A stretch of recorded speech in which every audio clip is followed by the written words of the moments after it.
foul! Oh, shame! That's going to have a crack. He is, you know. Oh, I say! Messi. Oh, brilliant skill from Lionel Messi.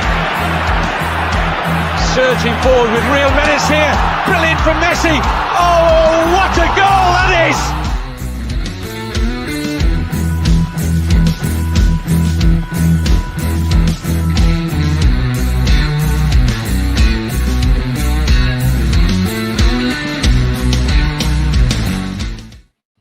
Yes, good evening. Sava here from Football Heritage TV, joined by some questionable looking characters, but all lovely people. We'll start with the most questionable of them all. They're all sitting there thinking, which one am I going to mention?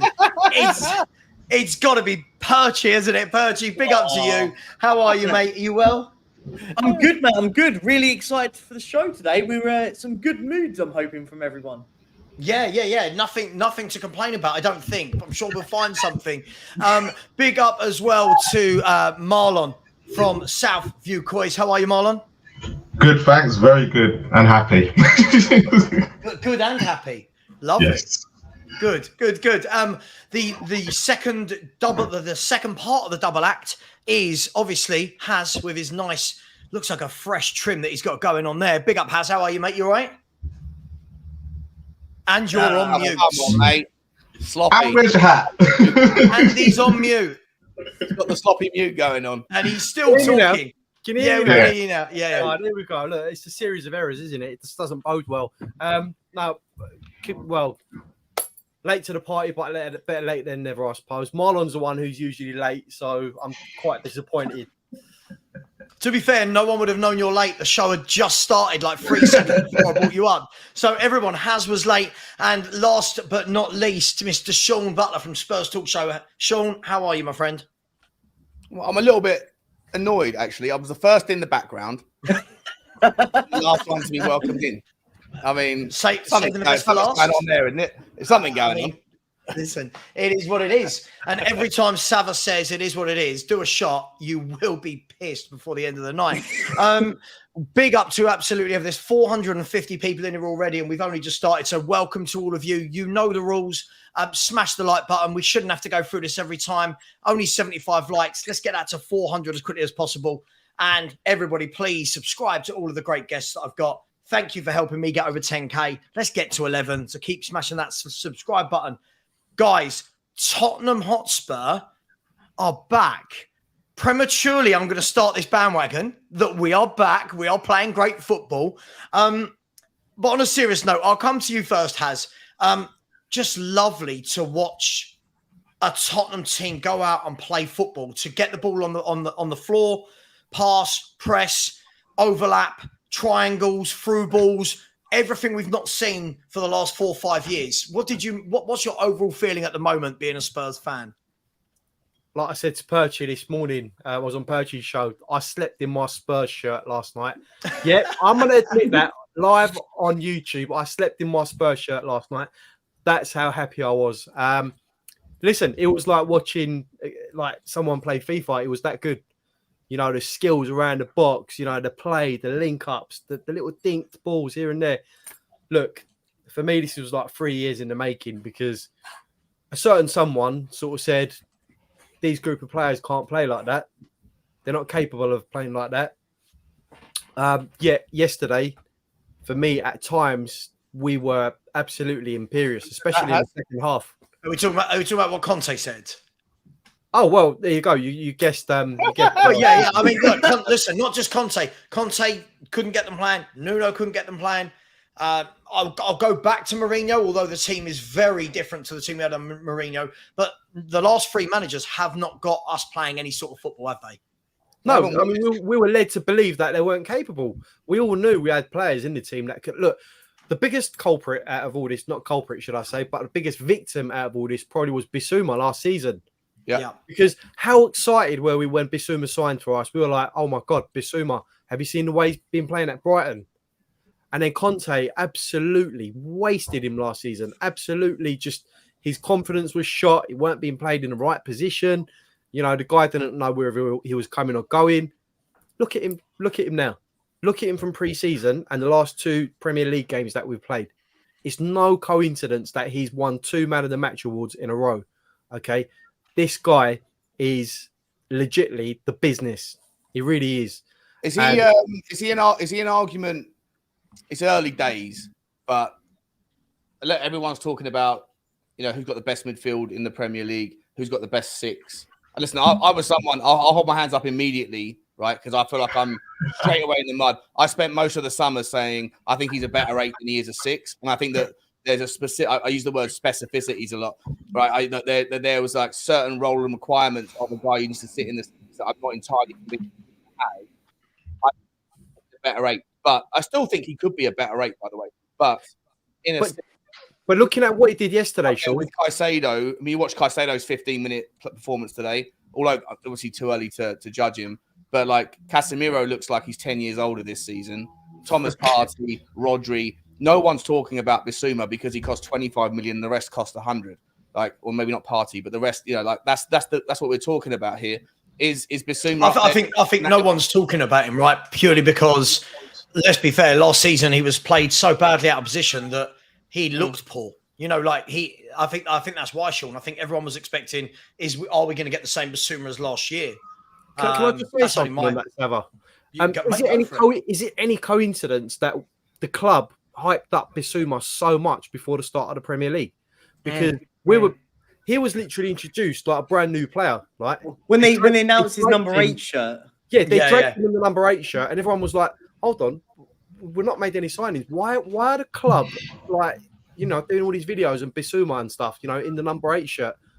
But that's probably why, because they know this guy, he's a magnificent footballer, honestly. But seeing what I've seen, not only for Tottenham Hotspur, but for Brighton as well, when he was at his pomp at Brighton, look, the guy is going to be a class act. Let's be honest. But that role of him playing in the 6 is in no small part supported by the fact that we have inverted fullbacks that can tuck in next to him and protect him and allow him to take a little bit more risk with the ball. I'm not taking anything away from him because he's absolutely sensational. But if we didn't have the inverted fullbacks, then I don't think he'd have the freedom to do what he's doing as much. And so, we have to keep that kind of in mind when we're analysing the team versus the individual. The roles and responsibilities of everybody that are being asked to do what they're doing impacts his ability like everybody else's. And I think that, Pedro Porro, I know we're going to talk, I'm getting off the point, but Pedro Porro yesterday was superb.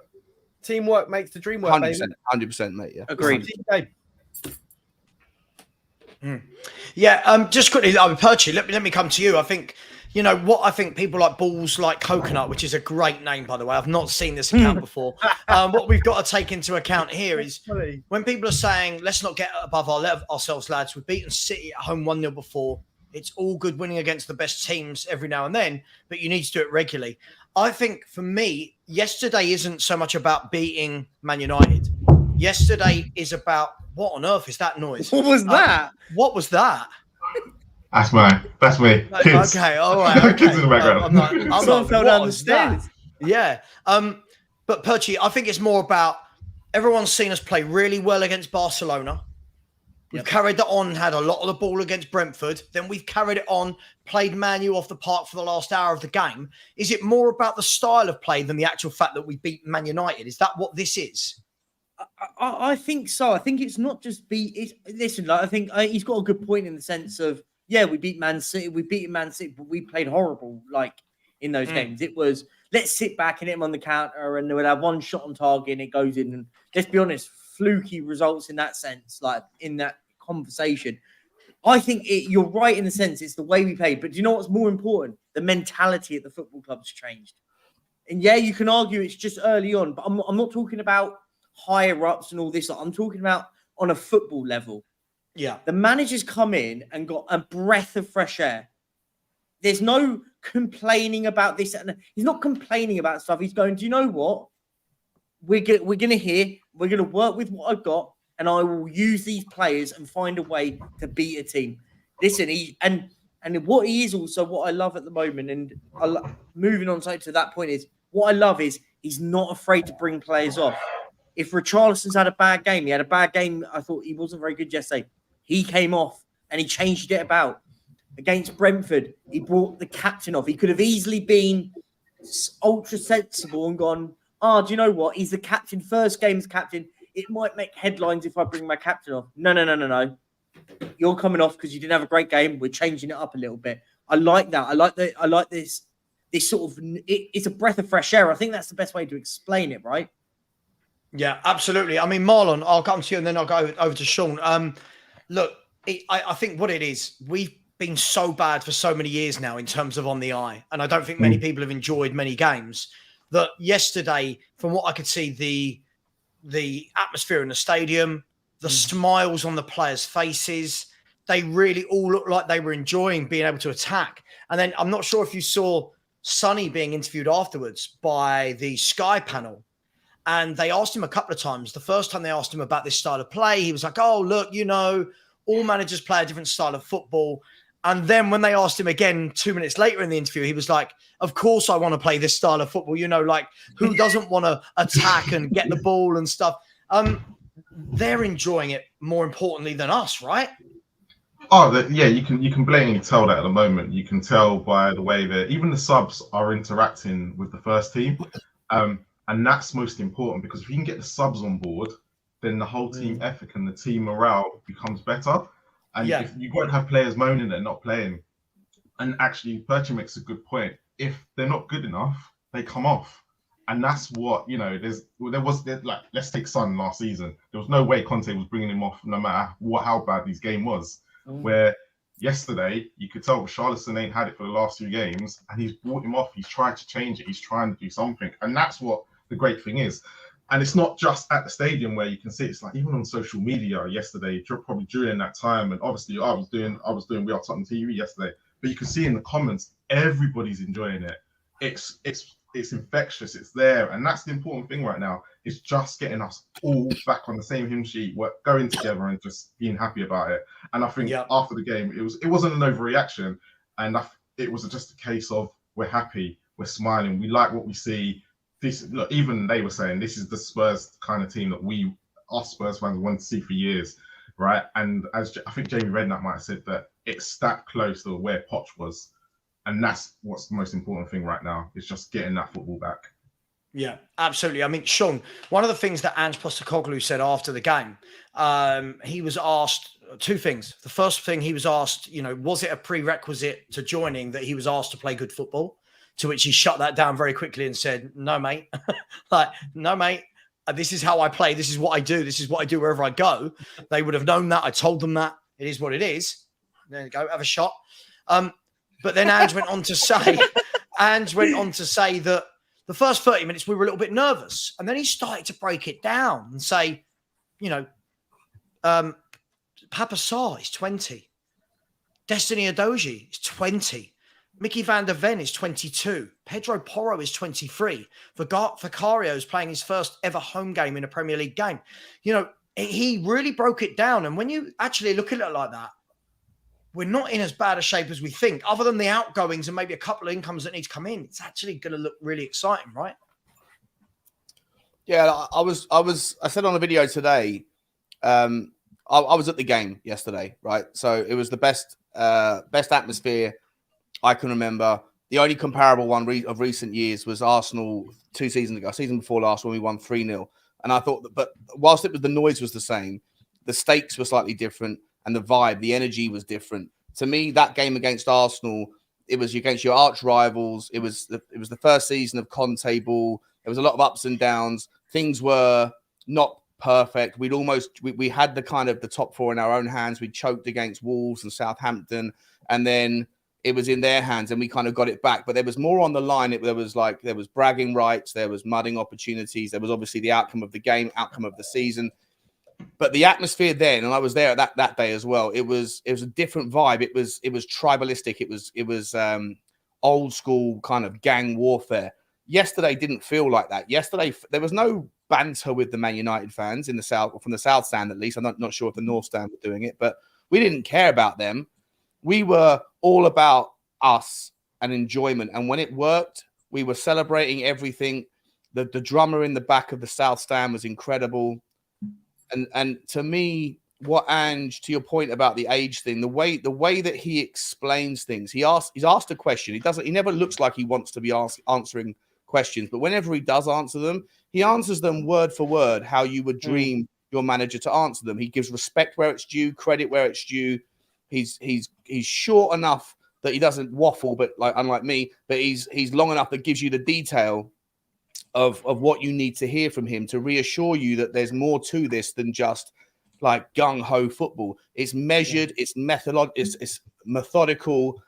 There's a process there. To your point, Sav, the players clearly enjoy it. And you know what? Yeah. You're always going to get the best out of talent if they're enjoying what they do rather than resent what they do. Another reason why I feel like Conte wasn't the right guy for us. But to me, yesterday felt like a celebration of what can become of this. Like, this is, for me, the embers of a new fire that is emerging that we as fans can get behind. Everybody should unanimously be behind this. Tolerate the things that are going to go wrong, and there's going to be days when Man United take those chances, right, early doors, and we're 2-0 down or 1-0 down after 25 minutes. There's going to be days where it doesn't work out, but believe in the process, because the football that was on offer and the result. You asked the question, was it the football or was it the result? What was more important? I think both. Yesterday the reason why the outcome was where it was because we beat a team that we don't usually beat. We haven't beaten United for 5 years at home. We very rarely beat top 4 teams, traditional top 4 teams. Yeah, we did that on game week 2.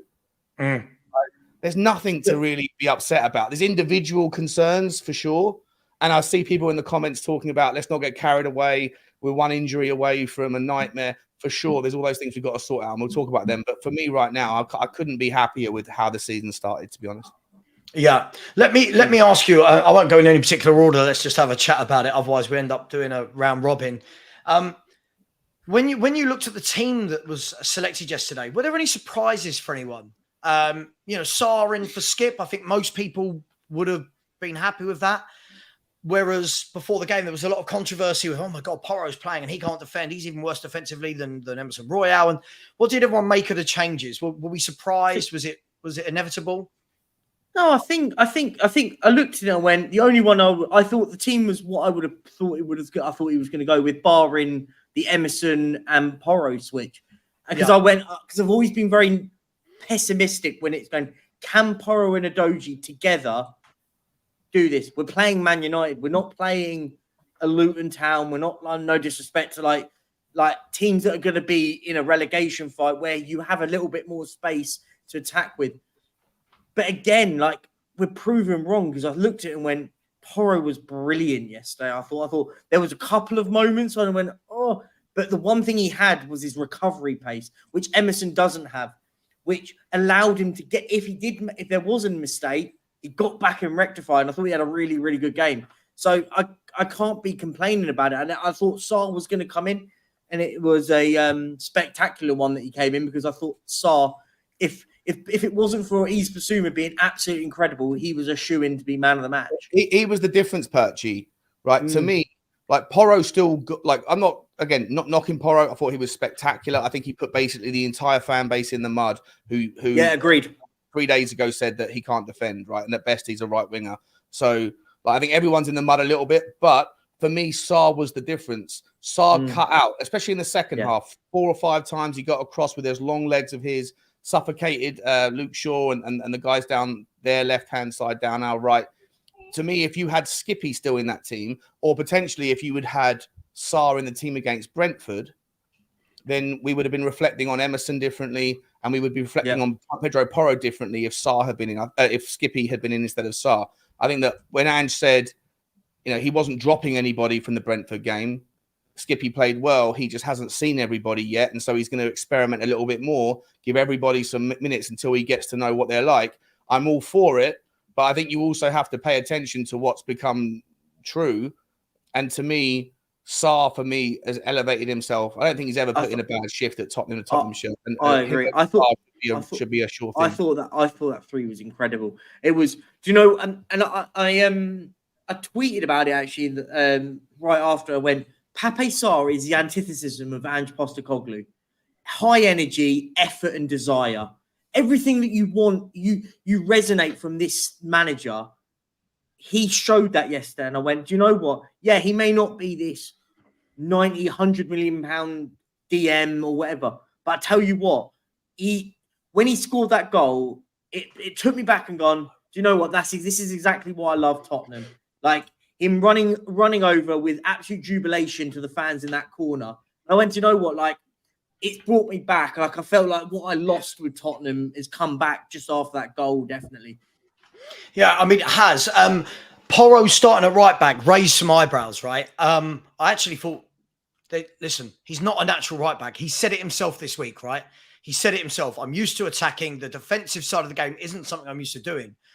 I thought the first half a little bit shaky, and you could see that Sarr spent most of his time over on that right-hand side, as Sean said, like covering the guys running down the left. Second half, I thought Porro was excellent, and I thought Rashford tried to go past him a few times, and both times, 2 or 3 times, Porro just went, yeah, I'm not having any of that. I thought he did really well. Yeah, first of all, I think they've managed to find Rashford somewhere in Porro's pocket today. Because second half, like you said, I saw things from Porro that I didn't expect to see. Yes, first half was a bit cagey. There was a couple of mistakes here and there, but that's to be expected. He was the one, rather than Sarr, which raised a few eyebrows because everyone beforehand said, Manchester United, we have to be, defensively, we have to be on our game. Emerson definitely starts because he's the more defensive one out of the two. When Porro started, it was like, oh God, here we go. Garnacho, Rashford. This isn't gonna look good for us. But second half, my God, Rashford tried. They all tried. His positioning for me was fantastic. Above everything else, he was there. His tackling, getting back, his tenacity. I think it was all there yesterday. He come out and he himself said, "Look, I'm always willing to learn. I'm always willing to adapt," and that's a good sign. For me. He's a brilliant footballer. I'm not going to take that away from him. He's a fantastic footballer, and it's always easier to teach footballers like that rather than someone who's just quite limited in what they can do.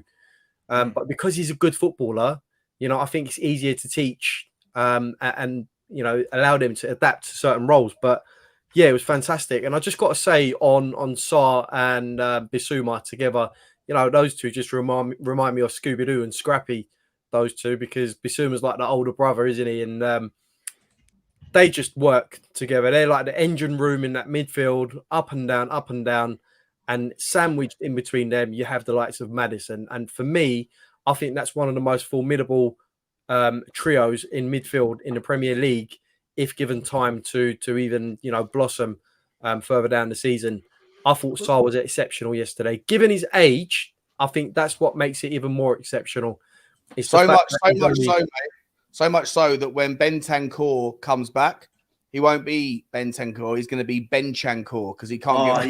You've been waiting for that one, haven't you? You've been waiting to. Yeah, he's used it all day. I'll give you a flower, Sean. I'll give you a flowers. That was good. Wow, Benchancur. I mean, look, Marlon, let me come to you just quickly before I do. Come on, guys and girls. There's 847 of you in here.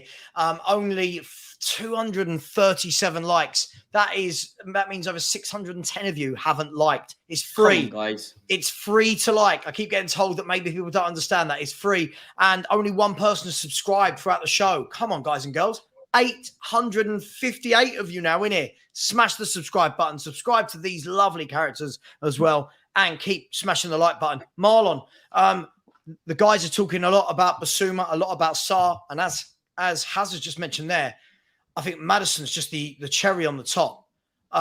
Some of his passing range yesterday, like for the second goal, just his ability to spread it right, spread it left. He's not scared to try little Cruyff turns, get out of trouble. This guy is for 40 million. What a steal, right?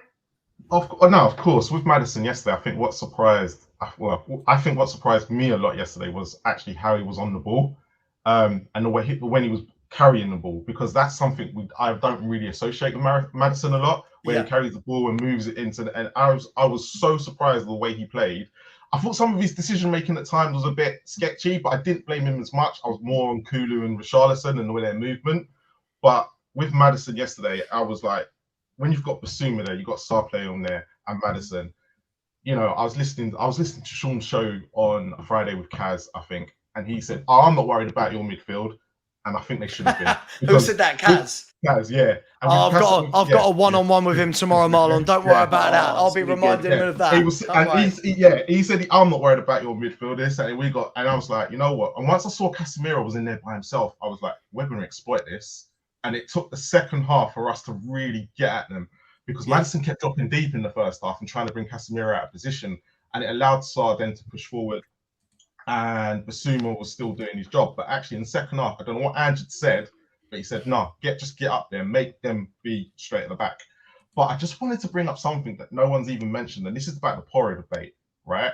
Now, he did play well, don't get me wrong, but he did have a good Sarr next to him, and I thought Romero was good yesterday as well. Now, 100%, mate. 100%. Right? And Context, Marlon. Context we need to bake in, mate. When you're analysing one person's performance, you have to, Sava loves the word context. Sean's taking a piss out of me there, by the way, people. Sean is absolutely taking a piss out of me. The word context is not only like synonymous with Sava. Context is important in all things. It is on my show. If you are going to analyse one person's performance, then you need to factor in how did it happen, and in a team.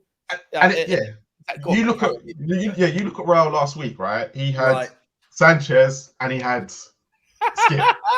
Context, right? So it'd be quite interesting to see how Porro would have performed with those two next to him, then having a good Romero and a performing Sarr. But we'll have to wait and see, because actually going forward, Porro is always going to give us. Going forward, he was brilliant. I thought that was what he gave us more than what Romero. Can I just counter that slightly, Marlon? Can I counter that slightly? Yeah. I take your point. I do. Because he got caught a couple of times. He did he got caught a couple of times. I'll tell you what that good. I'll tell you what I was impressed by, though, was when it was the one-on-ones and it had nothing to do with Romero or Sarr. I thought the way Henry said the other day, the way he jockeyed Rashford away from goal and the way he nicked the ball away from him, that's where I'm more worried about what Royal can't do. Yeah. I take your point, but for me, it was just that. Yeah. But it'd be interesting to see how you'd play with a Sanchez and a Skip, who are going to allow defenders to get him. It'd be quite interesting to see if he's going to perform exactly the same way. What though, Marlon? I think one of the things we're gonna strike, if we decide that Pedro Porro is now a better right back than Emerson, or just for the thought experiment. I don't know if you guys watched, but in the first half, one of my takeaways that was, if you're looking for negatives, if you're looking for concerns to take away, we were absolutely dominated in the air by Manchester United in our third, in the offensive third for them. I don't know, 9-10 times from corners, from free kicks, from open play, with what's his name doing the remark, like the Rabano, Fernandes doing the Rabano. Then it's exactly the same thing happened later on when Fernandes missed the header. Every single time the ball was in the air, we were either nowhere near it, competing for it, or we lost for it if we did compete for it. To me, our aerial vulnerabilities against a team in Manchester United that aren't very big, we got smashed aerially by a team that have a 5'7" centre back and a 5'6" right winger. Like we have got massive concerns against Bournemouth next weekend, who have got some absolute monsters in their team. The major takeaway from last season's Emerson Royale is that he was one of the best defensive headers of the ball, especially at the back post.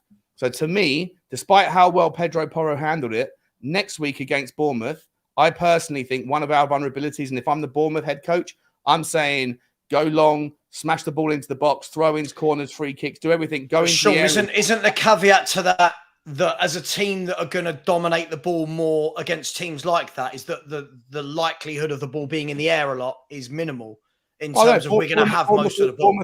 I think when Bournemouth have the ball, they're going to lump it long, or when they have free kicks or throw-ins or set pieces, whatever, they're going to just choose to go aerial. And I think that Tottenham were a bit exposed in the first, especially in the first half. Second half, it wasn't really that obvious to see, but in the first half yesterday, against a relatively small United team, we were buried. And I feel like Emerson Royale, if you're gonna like be harsh on Emerson for most things, in my opinion, the one thing you can't be harsh on him in relative to Porro and relative to most Tottenham players last season was his ability in the air defensively. I think that might come in handy against Bournemouth more so than another 5'7" player, which is Pedro Porro. Just putting it out there, something to think about over the week, I guess.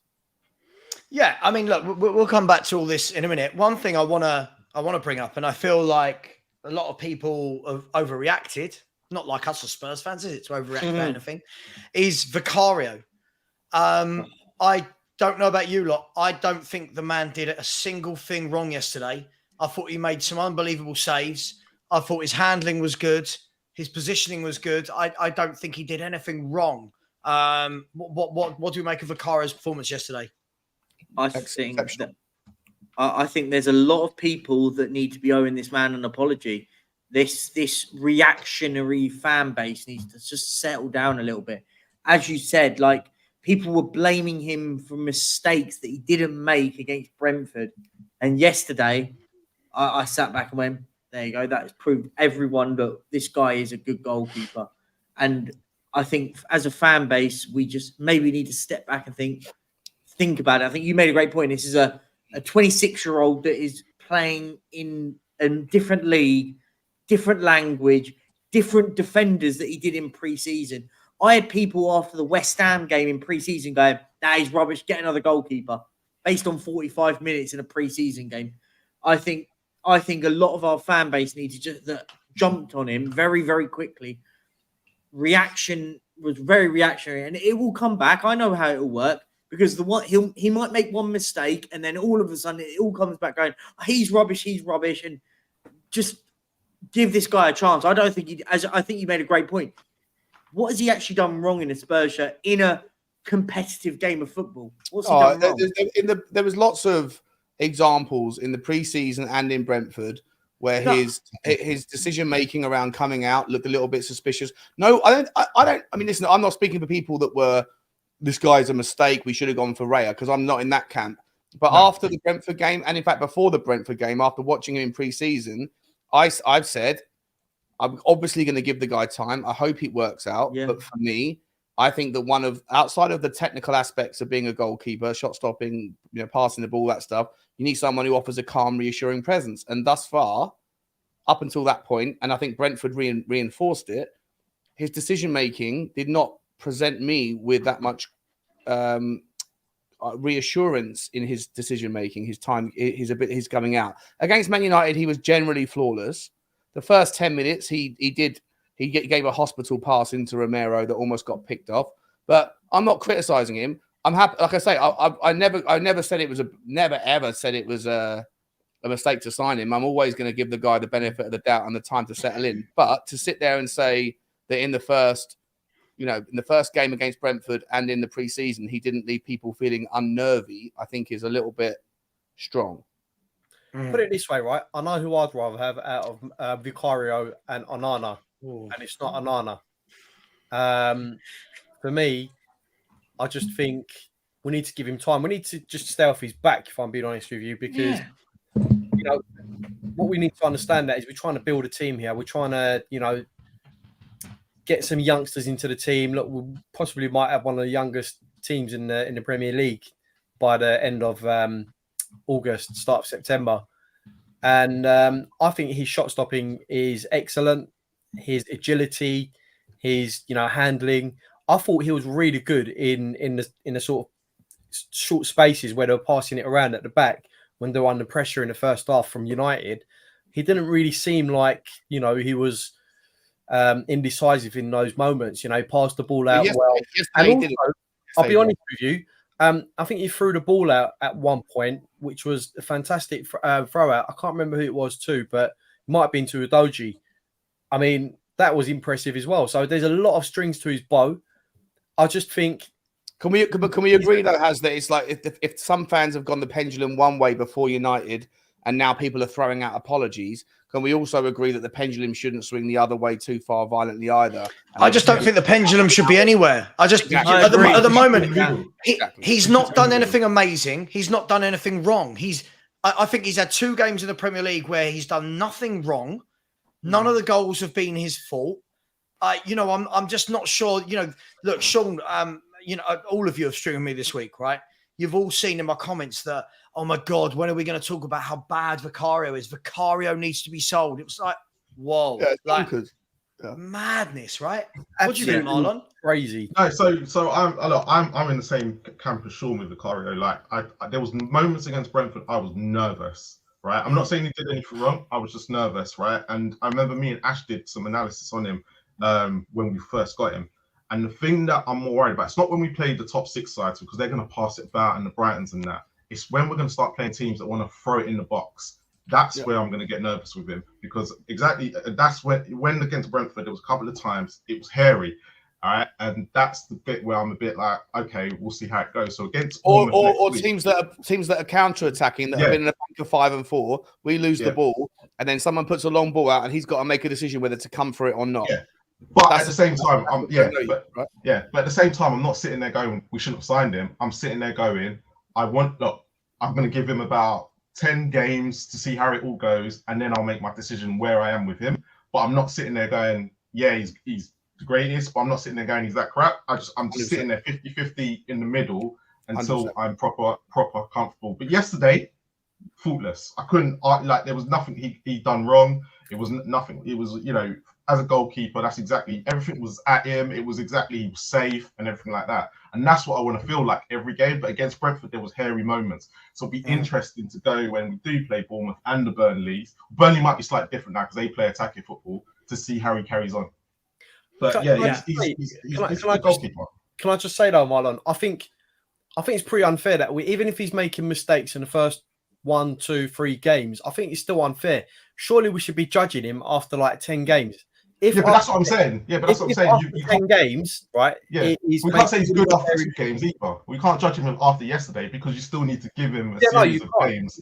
So you have to sit there and go, after about 10 games, we can sit there and go, he is good at the one or he's not. But because we can sit there and go, why are we writing an apology for yesterday? Yeah, he was good.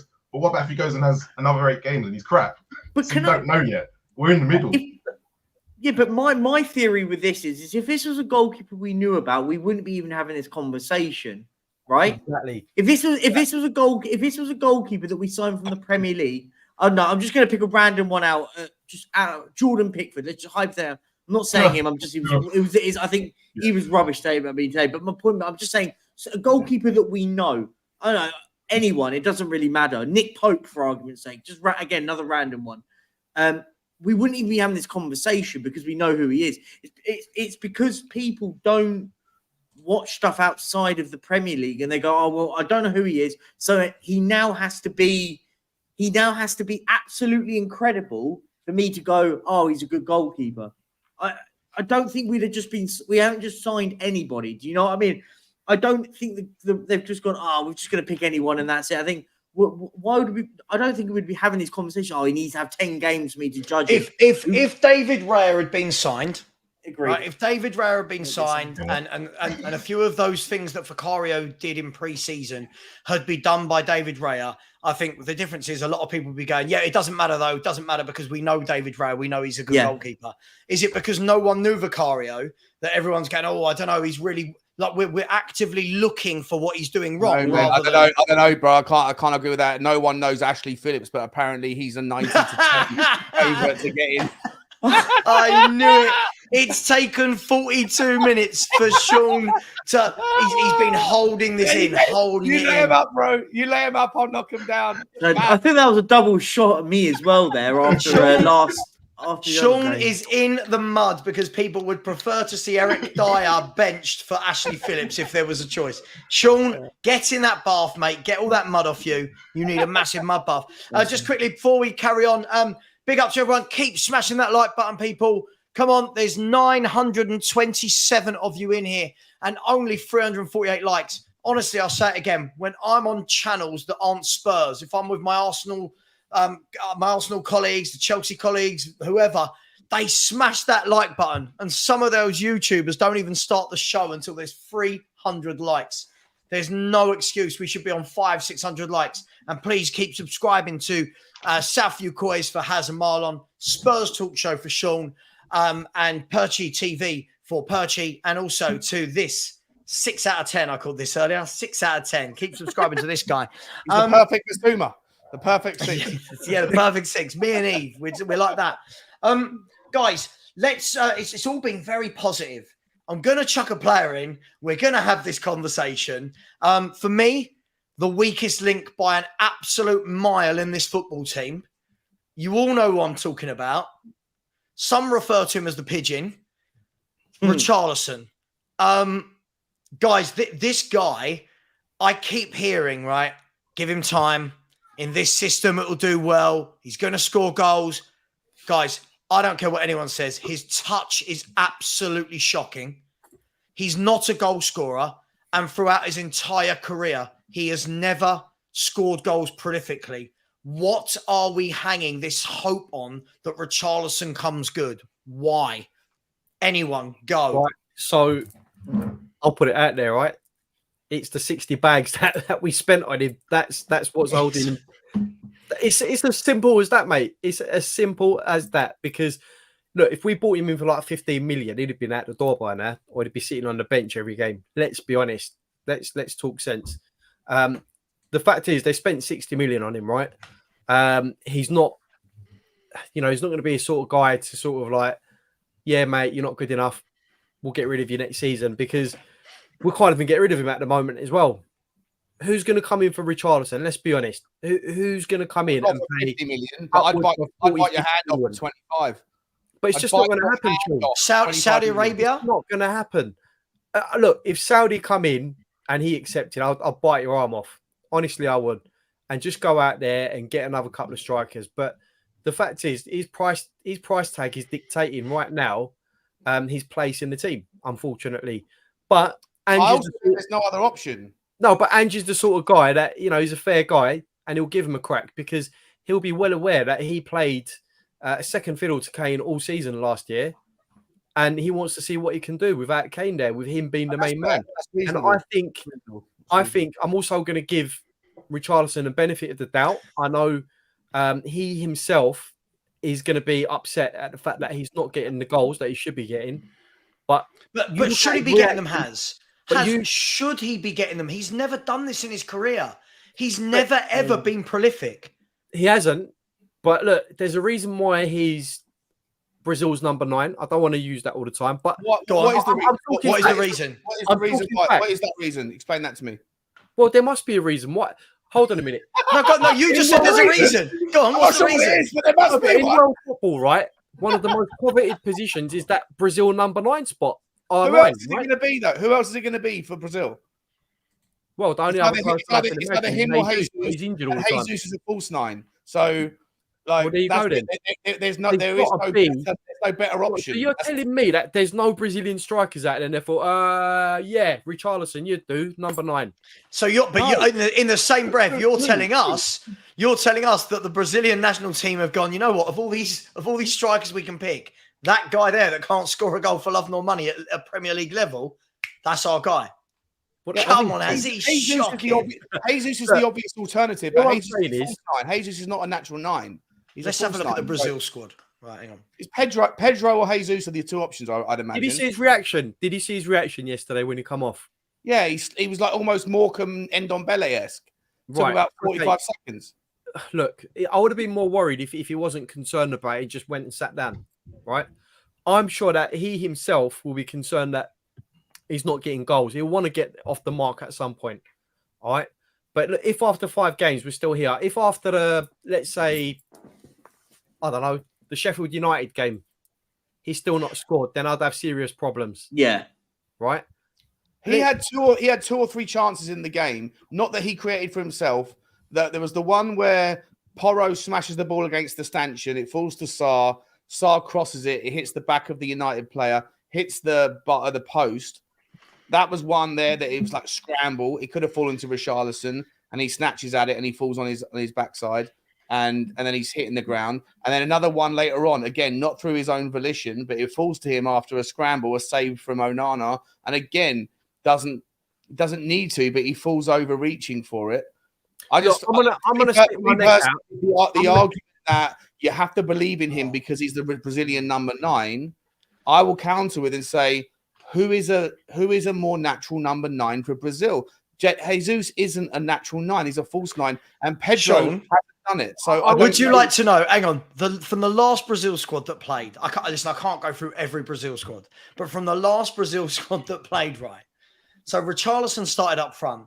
The two strikers on the bench are this bloke, someone called Ronnie, who plays for Palmeiras, and his best ever season is 12 goals for Palmeiras, right?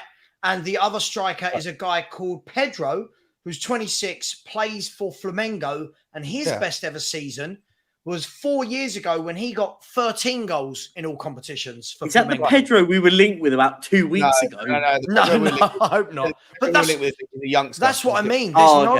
There's no. I think what Brazil have got loads of at the moment is they've got your Rodrigos, your Vinicius Juniors, your Paquetas. I just feel great players, but no 9. 100%. No nines. Yeah, go on, Has. Can I die on this hill? Die on this hill, Has. We're all talking about, how Ange isn't afraid to make decisions, and Ange isn't afraid to make to put certain players in different positions, to drop players, this, that, and the other. Well, he started Richarlison 2 games in a row. Now, Sean or anyone else is going to say to me, yeah, but we've got neither options, right? But he was quite happy to move Son into the middle yesterday. Yeah. Right? What's stopping him from moving? Like, if you bring Son in the middle, if you wanted to get Richarlison, right? Yeah, he would have moved Son in the middle and put Perisic or someone else on the left wing. You can't play Perisic for 90 minutes. I know you can't. But that's what subs are for, right? Yeah, but that's what but we don't have enough, right? So if you don't have Perisic, who's after that? Solomon. And Solomon, for me, is a player. I don't think he has the. I know people might dismiss it, but I think you need at least one, if not two, of your forward line in this system to have the strength to be able to win the ball back. Now, if you're going to play Pedro Porro more advanced, Pedro Porro, I think, does maybe have the physicality to replace what Kulusevski offers in that kind of defensive role of a forward, of getting the ball back in a high position. But if you're playing Solomon, or if you're keeping Solomon on the bench and he's your only option because you're not bringing Richarlison, you're taking Richarlison out, you're moving Sonny central, and you're playing Perisic. Perisic can't do 90 minutes. Perisic from now on is going to be a 70th minute introduction where he can, run around like he's a fully fit human being. But I don't think he can do it for 90 minutes. First of all, did you see the way he shrugged off Shaw yesterday when he done that lovely drag back and went past him on the touchline, and Shaw tried to drag him back? He absolutely hugged him off. Yeah, Solomon. You can't tell me he's not got. I think he did really well when he came on. I think he has. I love Solomon. I absolutely love it. I'm not saying it's not strength. It's relative strength. It's a relative strength index. Like, I just think that you're going to need people that can press, that can fight, that are great on the ball, that can create dangerous environments on the ball. And I think Solomon has all that. But I think if you sacrifice Decky, you are missing something with regards the ability to play against strong defenders. Against Brentford, I don't think Solomon would have had a chance, personally. Against United, Luke Shaw was on the tail end of a battering, right? So I feel like it's a different system. I think that you have, again. But Sean, aren't they going to be? Look, the thing is, not every game's going to be against Man United. There's going to be a lot of games where I feel that we have all the ball and players like Perisic and Solomon. But I feel you're doing Solomon a bit of a disjustice here. Whenever I've seen him play, I feel like he does it. I feel like he tracks back, he jockeys his man, he gets his foot in. I don't feel like he hasn't done it. I'm not saying he doesn't do that. I'm just saying there's relativity. Like, if you're telling me that we're going to drop Richarlison and bring Sonny into the 9, then if you have someone like Solomon on, where is Solomon going to be on the left? If so, does that leave Decky on? If so, okay. If Solomon's going to be on the right instead of Decky, and then you're going to have Perisic on the left, Perisic can't play the whole game. I just think that we need somebody else. Like, I don't hate any of those scenarios playing out, but we can't finish this window with the forward options that we have. We need someone else for the season. Sure. Just quickly, just before you come in, Perchy, so I just want to say, like, loads of people in the chat saying I feel like we're being harsh on Richarlison. He's only played, however many games, had one season. Can I just say, I'm not judging Richarlison on 2 games in the Premier League this season. I'm judging Richarlison on, this is his 7th season, isn't it, in the Premier League? We've seen Richarlison in the Premier League a lot. This isn't an unknown player where we're all going, oh, this isn't Valise. This isn't Valise coming in and we're all going, oh, he's a bit unknown, we're not sure. This is a seasoned professional player who's now in his 11th season as a footballer. This is his 11th season as a professional footballer. He's never scored prolifically. His best ever season is 13 Premier League goals, and 8 of them were in open play.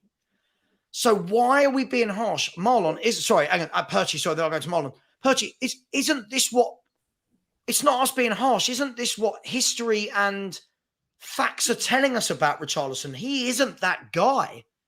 No, I agree with you on that part. I agree. I think the one thing I will kind of sway a little bit what Has was sort of saying in the sort of sense of it, like for me though, was I think I look at it from what the manager will do. I kind of ignore what us as fans want and all that lot, because it's, let's be frank and honest, what we think and what we want is actually irrelevant. The manager picks the team, we don't. So I sit back and go, what will the manager do? I think if I was the manager now, I think he's really got an opportunity with Richarlison to make or break if he's going to be the one for him at the moment. Because he's now, let's be honest, we've got Bournemouth away, Fulham away in the Cup, Sheffield United at home, Burnley away. That's 4 games now. You go, there you go. You need to score goals now. If you're not scoring goals, I can't have you in my team. Like, I think he'll put an arm around the shoulder and go, listen, I say that, only from what I've seen of Postegodlou, he seems like that guy. Arm around the shoulder. Listen, Kane's not here now. You need to be the new Kane at this club. You need to start scoring goals for me. You'll get them. I think he works hard, and I will agree with what Has said. I didn't think him throwing a bit of a strop on the thing is a bad thing. Showed a man that cared in what I saw. I looked at it and went, listen, he's obviously pissed off with his performance. He didn't score a goal. I kind of like that. What Has was saying was right. If he'd sat in there having a joke and a laugh, I'd be more irritated with that. Like, you had a shocker of a game and you go in there sitting having a joke and a laugh. I think for now, this is the opportunity now to go and say, you've got a few games now that are games that you should be scoring goals in. If you're not, I have to change it because I can't do it. I think we will go in the market and buy someone though. Let me ask then, Marlon, if that is the case, and if we are going to say, it's not up to any of us, we're just football fans talking. If Postecoglou is going to say, right, okay, you're my guy, go and prove yourself, how long does that take and how detrimental could that be? Because obviously, we're not talking about a few cup games we can just throw in a striker and go, right, show us what you're about. We're now in the thick of the season. This is the Premier League. Do you know what I mean? How many games can we go, oh, don't worry, Richarlison will work it out? I agree with you on the goal situation. Richarlison's never going to get us that many goals. The only thing that I would just counteract and just kind of go, you know what? He's not being helped by the 2 players that he's surrounded by either. Like Kulu and Son have not turned over trees either. Like all 3 of them have been quite poor. I think we're just being a bit more harsh on on Richarlison, because he's there to replace Kane. He's there to replace the goals. But if you look at Kulu's and Son's performances, Son, was a lot better yesterday. But if you take the Brentford game, Kulu, again, I thought was really poor yesterday. I thought he had moments, but he was poor. And Son was the same. He had a few moments here and there. But even then, when he went up front, he was on the left. So you can't, Richarlison's not playing well, but are the other 2 playing well with him? And you have to go, no. So I think it's a case of, do we have to change something dramatic with that front 3, or do we have to complement Richarlison? So it's one of them. Marlon, but isn't the difference? I go back to this though. Isn't the difference though that certainly with Sonny, we've seen Sonny. We've seen what Sonny can do, right? Everyone knows what Sonny has got in his locker. We've never seen Richarlison do that. And for me, this isn't just about him scoring goals. I don't know what the rest of the panel think. I'm not just going by his goal output. I'm going by the fact the guy can't control the football. Like the ball is pinged into his feet. It bounces away from him. He then has to go scurrying across, wins the ball back, and everyone goes, oh, he works hard. Yeah, he works hard because he can't hold the ball up.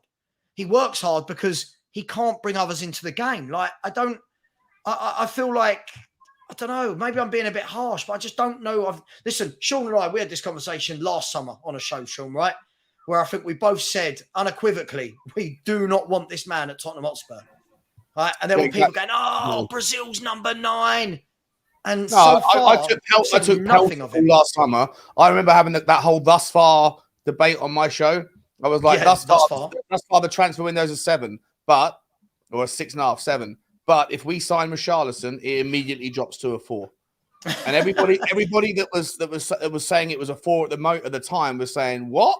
If we sign him, it becomes a 6. I'm like, you're bonkers. This guy is a bang average footballer. I don't understand why we would get him for any system, let alone the Conte system. He certainly doesn't fit. I think most of us thought that he could play the sacrificial, the Lamb 9 role in the Ange Postegodlou system better. And I still think that there's a chance that he will be a better player in this system, certainly than the Conte system. But thus far this season and in pre-season, he hasn't shown anything that gives me encouragement on that regard. I'm sorry, I just don't rate him. I never have. I think he's the most overrated football player or one of the most overrated football players in the Premier League. I think he will go down as one of Tottenham's monster worst signings of the Premier League era. Sorry, just don't see it. Never have. Don't get it. Never liked him. Never wanted him. I hope he does well. I hope I'm wrong, because I would much rather Tottenham do well whilst he's wearing our shirt than my opinion be right. But I fear that my opinion will be right on this one, and then yours, Savile, as well.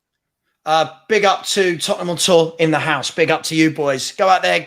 Make sure people don't just subscribe to my channel. Subscribe to all the Spurs channels.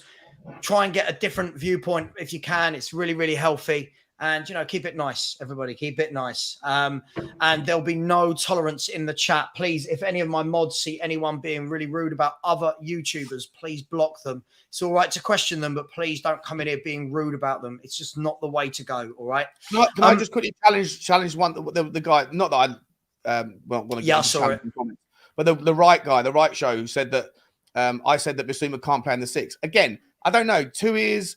I don't know if I spent a long time explaining it. I never said he can't play a 6. I said he's a better 8. I said I'd be surprised if he has everything that we need to play the 6. Didn't realize that we were going to be doing like the way we've done it with inverted wingbacks supporting the 6, and then the inverted fullback, getting the pelters when there's consequences for their positional play. I love Bissouma. I've been very pleasantly surprised with his role. I still think he would be a better 8, but he's been a brilliant 6. But don't say I never said he could play a 6, because that's just a lie. Yeah, sure. Absolutely. Sorry, just really quickly, Perchy, really quickly. Absolutely, Chris Peters. There's now 987 people watching and only 427 likes. Jesus Christ, people. It's free. Everyone's giving up their Sunday evenings. Just smash the like button. That's all you've got to do. Like, and it is free. Sorry, Perchy, go on. You were going to say something. No. So I was just going to say, I find it's incredible when you do things like this, because you say something and then everyone goes, well, you said this, you said that. Well, yeah, but that was just our opinion. Like people think when we say stuff, it's like all factual. No, this is just our thoughts and opinions. Like everyone in the chat has thoughts and opinions. Some we get right, some we get wrong. They hang off every word. There's no one more delighted than when I give an opinion that's slightly negative about something towards Tottenham. Nothing I want more than to be mudded on it. Agreed. If it means that Tottenham Tottenham are better off than where I think they're going to be, then bring it on. Mud me all day long. Bissouma has absolutely shocked me to the upside with his performance. And you know what? If he was being judged on his recent performances in this transfer window, he would be an £80 million player, not a £25 million player. Which leads me on to a topic that, Savile, I hope you're going to cover, if not today, then at some point this week. I'm going to be talking about it tomorrow, which is the redemption arc of the Don Paratici. I think we need to go back and reflect a little bit on this guy's performance. Right. So I got a WhatsApp. I got a WhatsApp earlier today from Dave, Irish Hotspur, going, look at all these signings. He's hot on it. He's hot on the under Paratici. And I said, okay, cool. Listen, do you want to know? Do you want to know where I am with these Paratici signings? For me, I think he's just prayed and sprayed, because he's not brought them in with any system in mind, right? And here's what I'm going to go with this, right? Hear me out. I'm giving all the credit for these players to Postegodlou, not to Paratici. And I'm going to tell you why. Paratici's brought them in for what? Paratici's brought these players in. Surely he would have been talking to Antonio Conte, who's the manager, whilst he's bringing these players in, saying, do you want this guy? Surely they're going yes or no. He's brought these players in for him, Bissouma, and Conte didn't seem to want him, right? And didn't fit that system. He's brought in Papa Sarr for 2 years. No manager has played him, right? What else are we talking about? What else is... They brought him in when he was 18, right? Okay, brilliant. So an 18-year-old that at the time was bought in for what? Like, what was he bought in for? He went back on loan, didn't he? He went back to his original home for the first year. Yeah, he went back to Mets for a season and then come back to us, where he played the season. He didn't do anything at Mets. He was an unused sub most of the time in Mets, right? Listen, there will be players that he bought in that will do well for sure. No director of football is going to have 100% fail or success. There was a tweet from Paratici about this early this morning. It must have been about 7 o'clock this morning that Fabrizio Romano said that Tottenham have turned down 4 serious bids from big European clubs. I don't know if you guys saw it this summer for Pape Sarr. And it's like they rejected them flat outright. There was never any intention of letting him go. They all know Tottenham knew what a star. But did you see the bottom bit of that tweet though? The bottom bit said because Ange Postegodlou really likes him and wants him in his setup. The bottom bit of that tweet says because Ange Postegodlou sees him in his system and he really likes the player. Okay, so but he wouldn't. I don't understand how that. Okay, I'll tell you why. Because listen, as I said before, no director of football, I don't care who they are, even Man City makes some duds, right? Not many, but even Man City makes some duds. For me, the players we brought in, they were brought in with no plan in mind. So yes, some good players, but brought in with no plan in mind, right? But isn't that more acceptable when they're 18? If you're bringing in a 25-year-old, you're bringing in 18. If you're bringing in a Basuma with no plan in mind, then I'll accept it. But with someone like Sarr, you're bringing in a talented player because he's available for 10 million and you think this guy's got bags of potential. Let's see what happens. You might be able to buy extra money at worst, right? Quite possibly. With Basuma, Paratici brought him in and then Conte decided that he didn't want to play him in a 2. Conte said...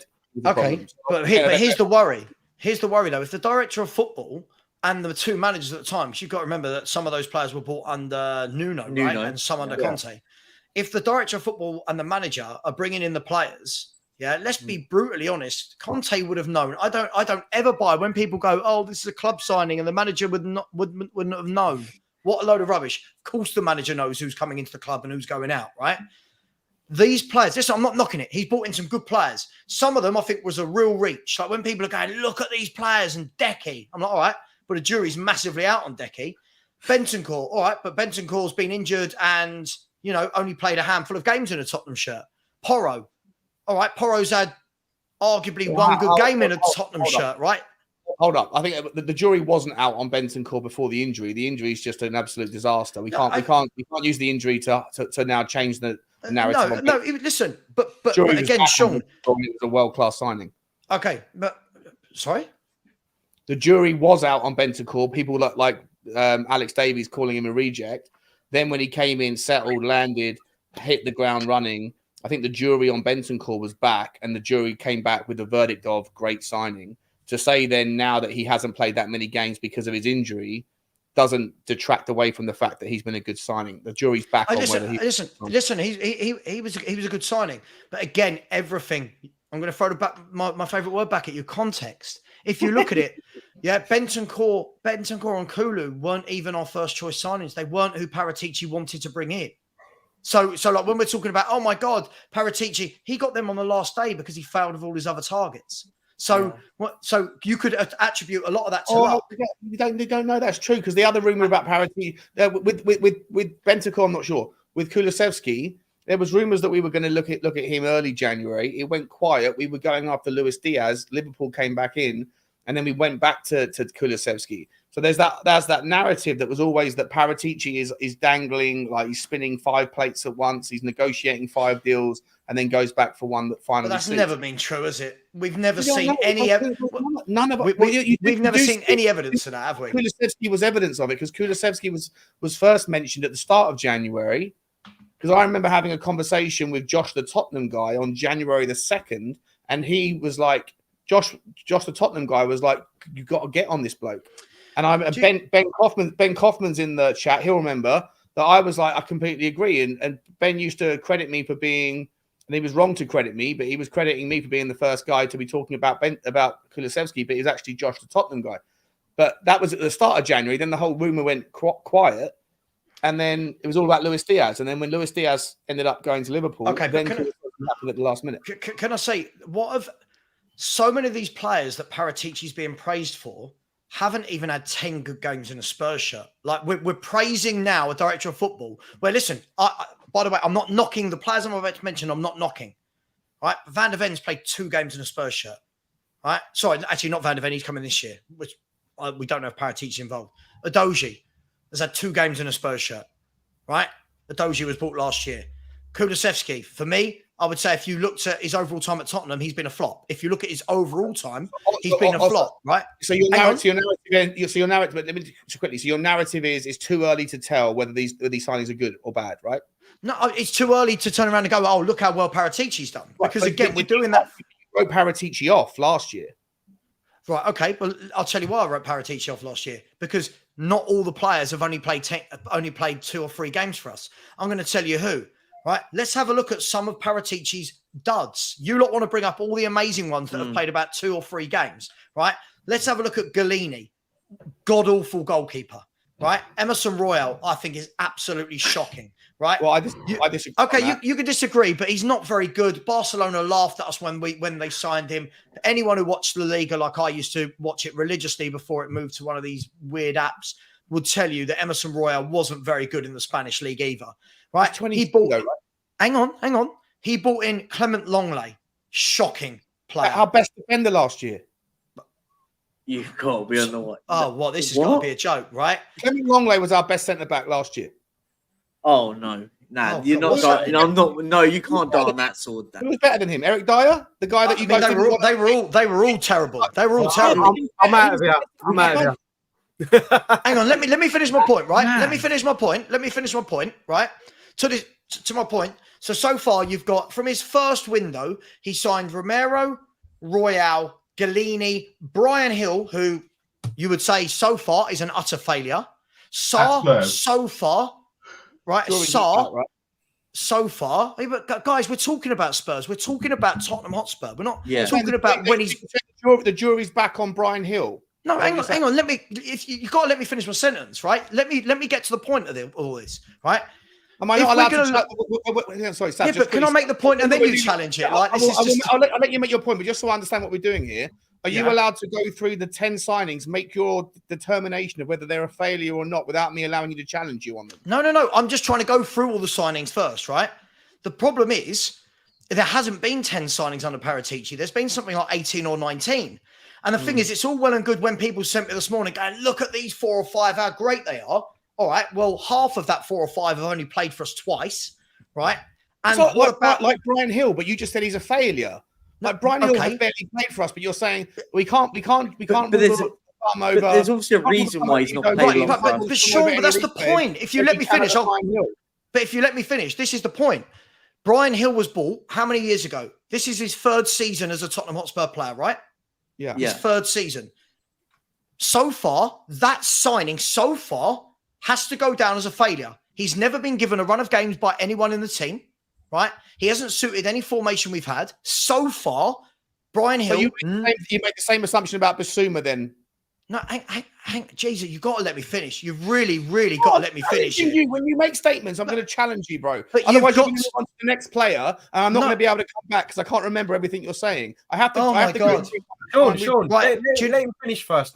This is the point. Like, he's not letting me arrive at any point. Like, so Brian Hill, so far, nothing has happened with Brian Hill, and this is his 3rd year. Galini was absolutely shocking. Emerson Royal, for me, I just think he's been really, over the span of his time as a Tottenham player, I would say he's been meh.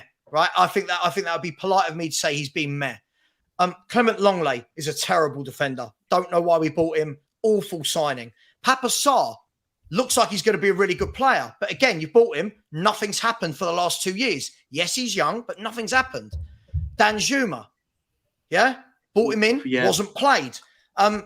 Pedro Porro, bought him in. So far, apart from yesterday, hasn't really set the world alight, right? So the thing is, when we're going, Kulu's coming. Jed Spence coming. So there's all of these signings that have come in. Even Perisic last year wasn't very good. Right? All of these signings have come in. Some of them have been good. Can we not debate each player on his own merit rather than... Yeah, we can. But giving your own opinion and then saying in summary, all these signings are coming not very good when we haven't had a chance to go through them. But hang on. But Sean, I was Is trying there to not a make big an factor in this though? I was trying to make an overall Conte. point. Yeah, no. Listen, I agree. Marlon, I agree with you, which is why I'm saying we're doing that thing again, where after 2 games, all of a sudden, look at Paratici's signings. Whoa, hang on. Have we got a sample size to say how many of these have been brilliant signings? You wrote him off last. You said he was a failure. You said last year that Paris was a failure, and Sean, now you're saying, well, it's too early to judge. No, you're not listening. You just said to that guy, "Hang on, Perchy." No, hang on. You just said. Can I speak? But you've lied. You've lied. You've just said. I remember what you said last year, bro. I spent the whole year with you. You were calling him a con Paratici. Yes, and I stand by that until they all tell us wrong. Sean, so far, he's a failure. Oh my God! No, but Sean. Oh my God! How is this simple point going over your head again? Sean, the point that's being made here is no. But the point you're using the signings that he made. Can I speak now? Sabo, have you finished your point? I was just trying to sort of gel what was happening. What I think Sav is trying to point out is when we use the likes of Basuma and Sarr as Paratici signings, yeah, they were, but he signed them. But let's be honest, he signed Basuma for a manager that doesn't play a 3-man midfield. So at the time, yeah, it was a shocking signing because the manager, whether we like the manager or not, by the way, I couldn't stand Conte. That's not the point. But he signed him, and then the manager then went, "I don't want this player." The director of football should be players.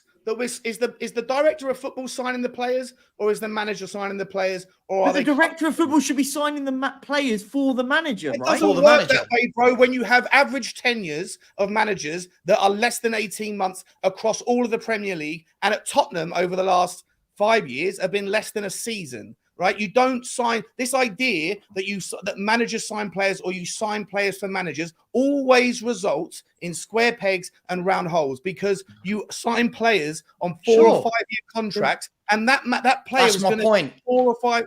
No, it's not your point. It's my point. Of course it is. You're not. Let me finish my point, bro. It's my point. But you've just argued my point for me. You've argued my point for me. Can I make my point? Yeah, but you've argued it for me. Thank you. Well, have I made I'm arguing my okay. You judge. So, Sabah, let me finish. Who's been a success that Paratici has signed? Give me 5 players. You listen, dude. You went through the entire. Give me 5. The entire roster of Tottenham players that Paratici have signed. You decided. You determined whether they were failures or successes. Okay, give me 5 successes under Paratici. Let me speak. Now you're doing exactly what you accused me of. I've asked you. You can't answer. That's why. You cannot give me 5 that have been a success. Get back to the entire point I was trying to make, bro. You went through every player. You rolled your thumb over it and said whether it was a success or a failure based on your determination. Your determination. Based on what they've done at Spurs. Happens to be based on your narrative. The same narrative that you determined that Paratici was a failure last season. Yes. He was a con Paratici. Now some of those players are turning out to be true, even though you just acknowledged. Even though you've just acknowledged that you're not signing players for managers, you're signing players for the lifetime of their contract. So when Basuma comes in and starts to hit the ball running, when Udogie comes in and starts to hit the ball running, when Vicario starts to hit the ball, hit the ground running, hit the ground running, when Pedro Porro starts to hit the ground running, all of a sudden. Oh, you know what? It's too early to tell. But it wasn't too early to tell last season when you ruled them off. I think you've completely misinterpreted what I've said. I'm going to tell you why you have. I'm going to tell you why I have. I've asked a question, right? From all of Paratici's signings, who has been a roaring success to date? Don't start a new topic. Let's get No. I'm asking a question which will lead back.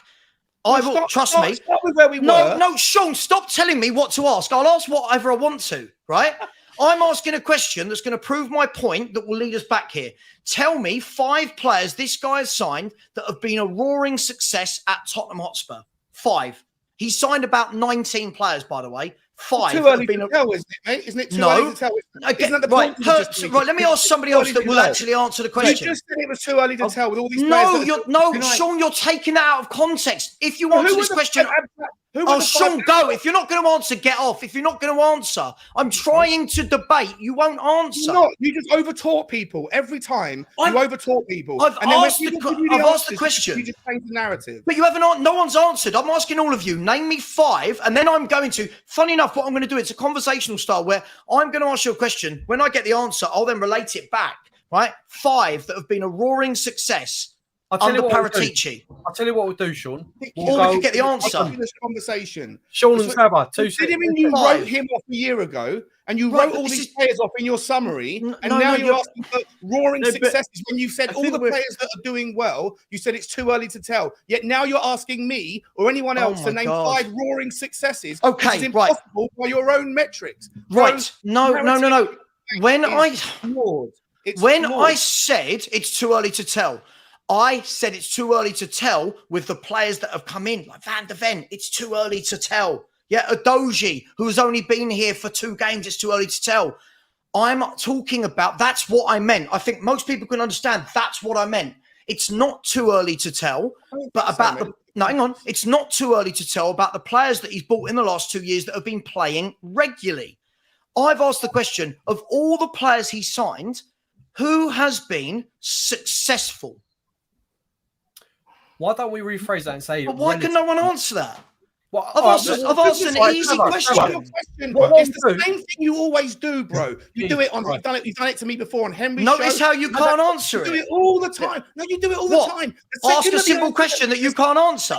Okay. Shush a second, mate. The second that you get an answer that you don't like, the second that you get... I haven't had an answer. You then move the goalpost. I haven't had an answer. I've explained to you why your question is fallacious, because you haven't had an answer. That every time that there's a player that hasn't had enough time to prove themselves on the positive, which would deflate your argument, you say it's too early to tell. But every player, only the ones that have played 2 games. Failure. Sure, you're not listening. When you were going through that list, you didn't even give me the chance to explain why they weren't abject failures. You were saying, let me land. Okay, bro. Sean, my point is this.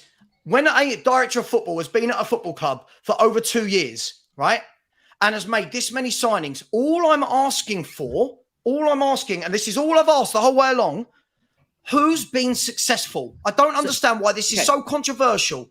Who has been a success? Bentancur was good. Right? Bentancur, Romero to a certain degree.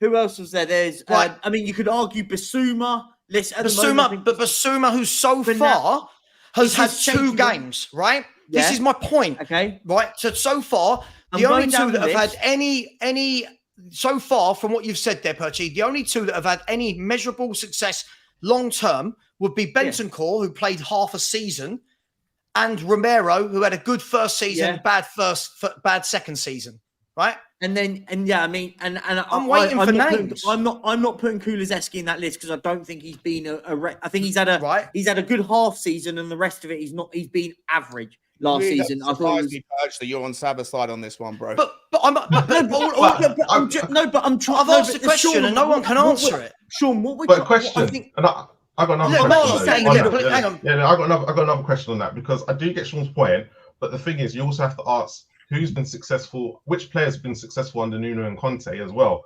Because apart from Kane and Son, has anyone else been successful as a player? Probably not. They've probably all been not as good. So I agree. We've kind of got to look at this and go, okay, Fabio Paratici's brought in these players for these managers, but both sets of managers you've all agreed have been wrong, right? But Ange's getting now the best out of what we see, what Paratici's brought in. They might have been not bought for him, but are they good players? Possibly yes. We don't know yet. Everything we can't. Basically, what we're saying. But at the moment, we can't judge we can't say it's all been crap, because actually these players are now coming into play where we're going. If they carry on as they've started under Ange, then these signings that he has made, some of them will end up being good players. But if they're not, it will be a case of. But Marlon, that's all I've been saying. But it's the managers. All I've asked. But yeah, but at the end of the day, there's this. Go on. Go on, Perch. No, I was just gonna say I've got the list of Paratici signings. So okay, I'm actually gonna go up here and just to prove it. Are we saying Romero? Yes, right? Romero, yes, as a group.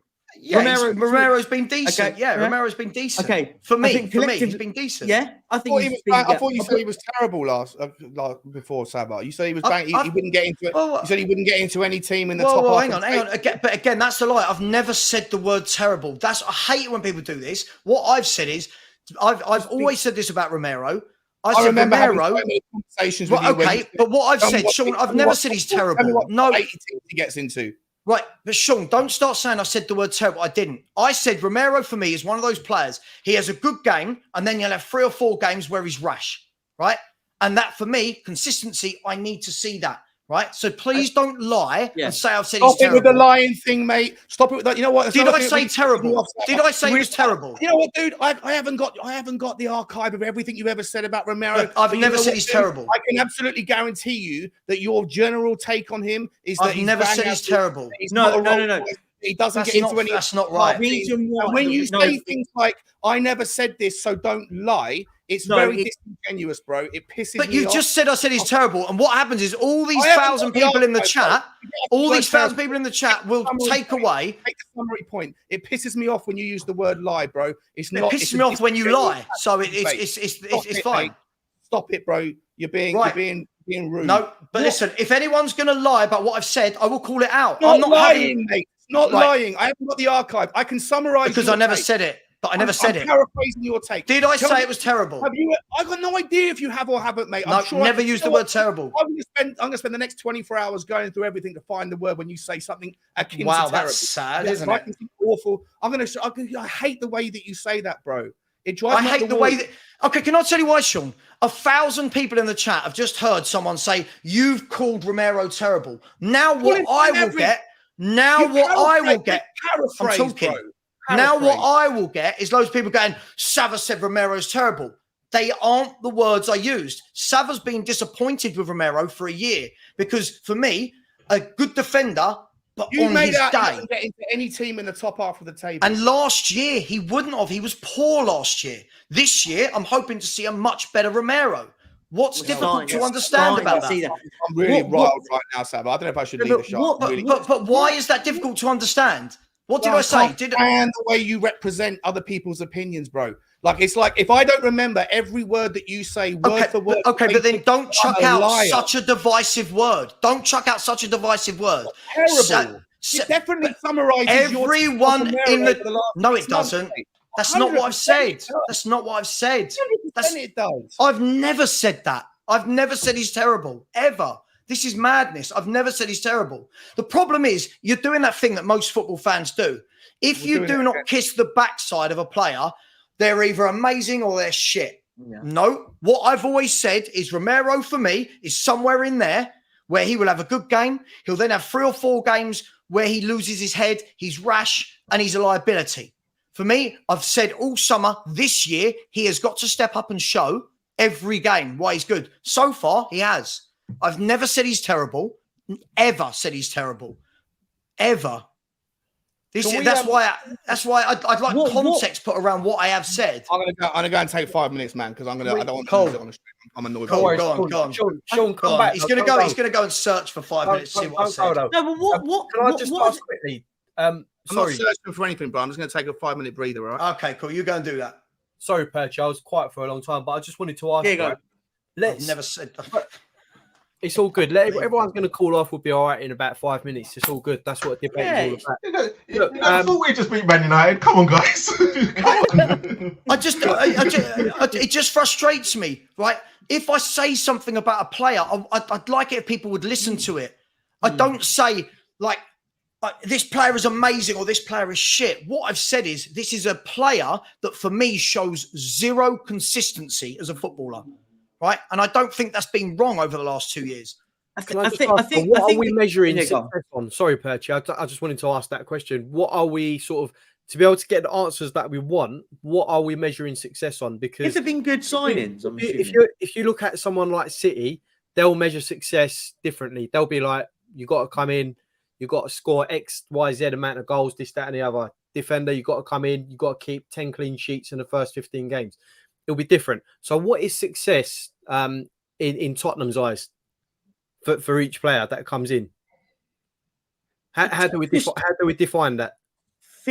settle into the team at the moment. I mean, let's be honest. Just get into the team. I think this is the bit that what people meant. I think this is where it was. But this is why he might be laughing. But this is why a word gets chucked out that Sava has said this player is terrible. Now this is what I'm going to get. This is what I'm going to get. Do you know what annoys? That's why I hate it when people just throw out these things. It's a Sava. Listen, people are going to always say, because everyone says, "Oh, I just back you up." But I will on this occasion. I'm genuinely going to say this. You've never said he's terrible. What you have said though is when everyone sits there and goes, "He's world class," you said no. He's had a really, really poor season. He's had games where he's been terrible in games. He's had games where he was awful in games. I've said it as well. No one said he's terrible as a player. I've never said he's terrible. I've never said he's a terrible player. He's not a terrible player. He's had terrible games in periods, yeah. But let's be honest, every one of that back four has had terrible games last season. We conceded 63 goals last season. What people do here now, and this is where people get it, and I get what you said about everyone in the chat. Guys in the chat, I will say this. Just because Sean and Sava have a row doesn't mean it gives you all the excuses to start having a go at each other. Oh, pick a side and stop battling. Grow up in the chat. I'm saying it now. I don't care. It's not. This doesn't give you the right to get your pitchforks out. But this is what I mean. You see what's happened here is now people are. Now this is what I don't like about it. I'm sitting right here and I can tell people what I've said. Right. Yeah. This is what frustrates the hell out of me. Now I'm getting. You've said he's awful. No, I've said he's rash. I've said he is a rash player. Sava, you've probably called him awful on the day within that context of the game. If you ever have called him awful, I knew I'd get this now. There's nothing wrong. Like, there's nothing wrong. Now look at every comment I'm getting. You said he's awful. You said he's terrible. You've said it's like, oh my God, this is not what I said. And I'm sitting right here and I can tell you what I said. I've never changed my stance on Romero once. I've never changed it once. Awful if they've had a shit game. Like you can say, oh, Dyer was awful today. Romero, it was awful today. There's nothing wrong with that. What? I don't, look, let's just move on from this subject anyway. Let's move on and talk about something else. Because we're going go on. I'm going to get a drink. Yeah. No, I just want to see. I wanted to talk about next week's game and how we're going to set up next week. Are we going to go with the same team again? Postegodlou come out and said, I think in his press conference, that he wants to change things up. He's not scared to change things up according to the games. He hasn't really got a set 11. He wants to see a bit more from everyone else. So do we see him going with the same 11 next week against Bournemouth away from home? I think he'll change it. I think he puts Emerson in at right. I think he'll put Emerson in. Do you know what? Touch on. I was going to say the same thing. Yeah. No, because to just touch on what Sean made Sean made a really good point earlier. Yeah. What are Bournemouth going to do?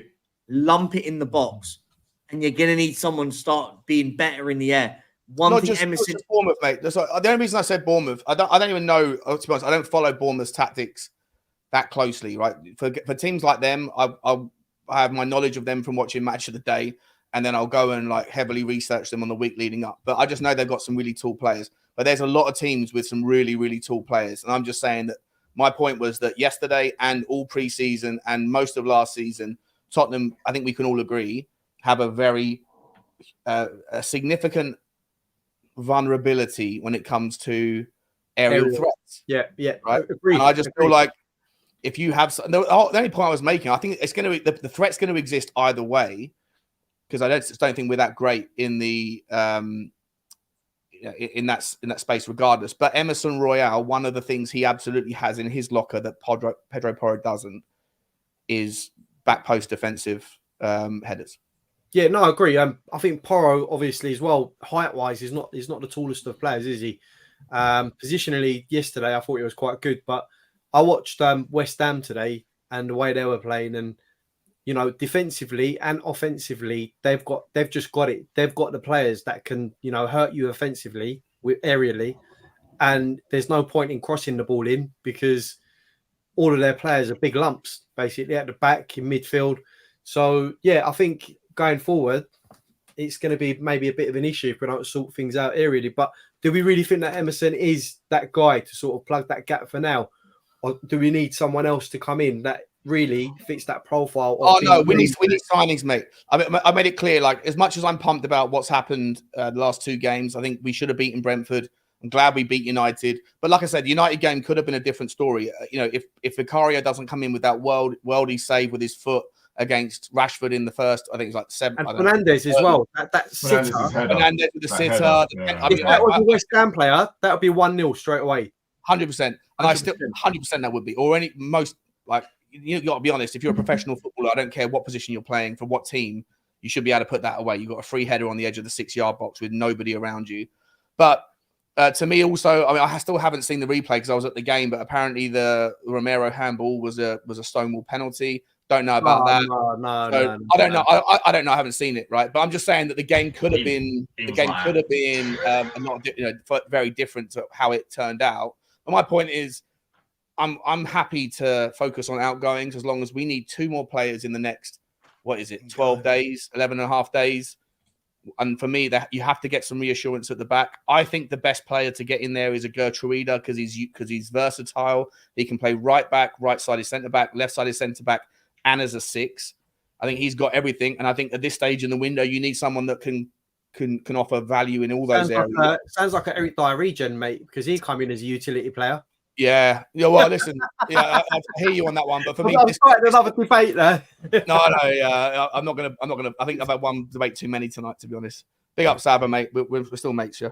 Mate. Listen, I'm cool. I just hate now what it's done to the chat, and people are now starting to be nasty to Perchy, starting to be nasty to you, starting to be nasty to me, and it's like, guys, it's just a football chat. And by the way, don't blame Ben Kaufman if you've just been blocked or put in a timeout. That's been me in the background doing that. Big up Ben, by the way. The mod master, love Ben, Godfather, wherever he is, love you, Ben. Upshot of it is this. Right? The jury's still out on Paratici. Okay, there we go. Then the jury's still out on Paratici. At the moment, I don't think many of his players have been a success. There you go. I'll round it all off with that. If I'm wrong and loads have been a success, then I guess that's why we've been so bad for the last 2 years since he's been director of football. Just gonna leave that there. I'll tell you what the worst thing he's done. He's picked crap managers. That's the worst thing that he's done for the players he's brought in. He's picked 2 managers that another don't one is suit going to the players. get blocked. But idiots everywhere. with Big Ange, we're going to see. Look, let's look forward, right? We saw yesterday and against Brentford. Now we are as a club look like we're going to move forward. We all enjoyed the football yesterday, right? We all enjoyed it last week against Brentford, and we drew 2-2 because a lot of people said we were overreacting last week, but I don't think they realise what we've been witnessing for the last 4 years. And I think at this present moment, all of us are on the same page with Big Ange, and I think that's the main thing at the moment. As long as we're all on the same page, no matter what our things about each player and what they're doing, I think all of us are behind what he's doing. And as long as we can all stay on that page, we are going in the right direction. And as a fan base, it's nice to be together that we are all collectively behind what this manager now. He's saying the right things. He's doing the right things. Let's just move forward. We've had the shit for the last 4 or 5 years.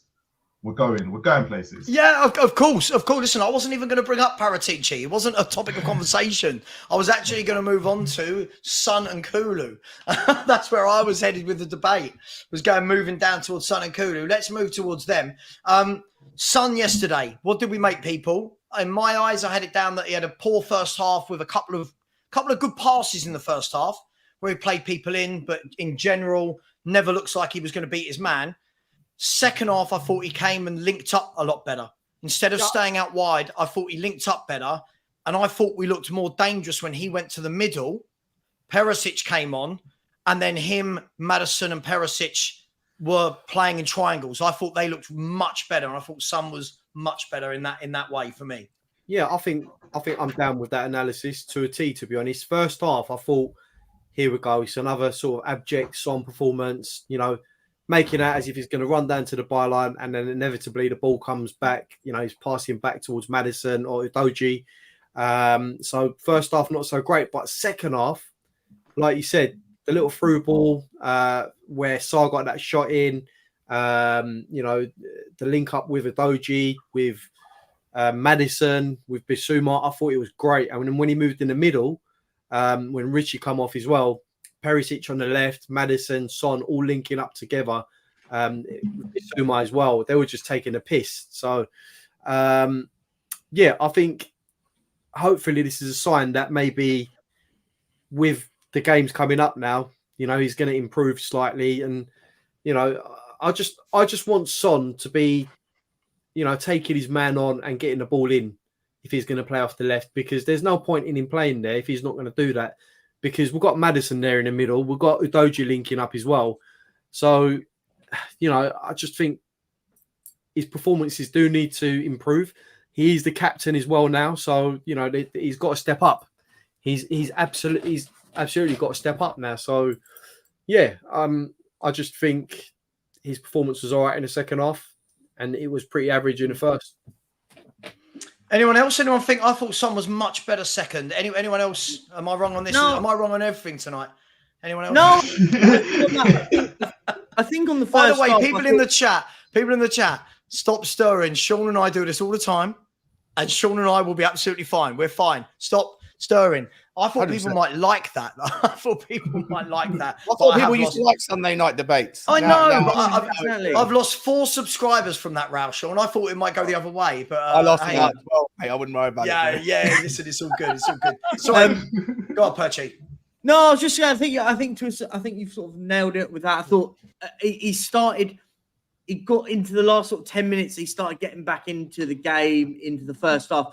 Second half, I thought he was brilliant. Second half, I thought he was a lot better. More of the Son we want to see. He offered a lot more in the second half. Long may long may it continue. Need him to be doing that. But the one thing I will say, slightly out of it, is when he came off the pitch. When he did come off the pitch, you saw an upbeat man that was actually like. And I went, do you know what? Maybe I was wrong about him being captain. I saw something.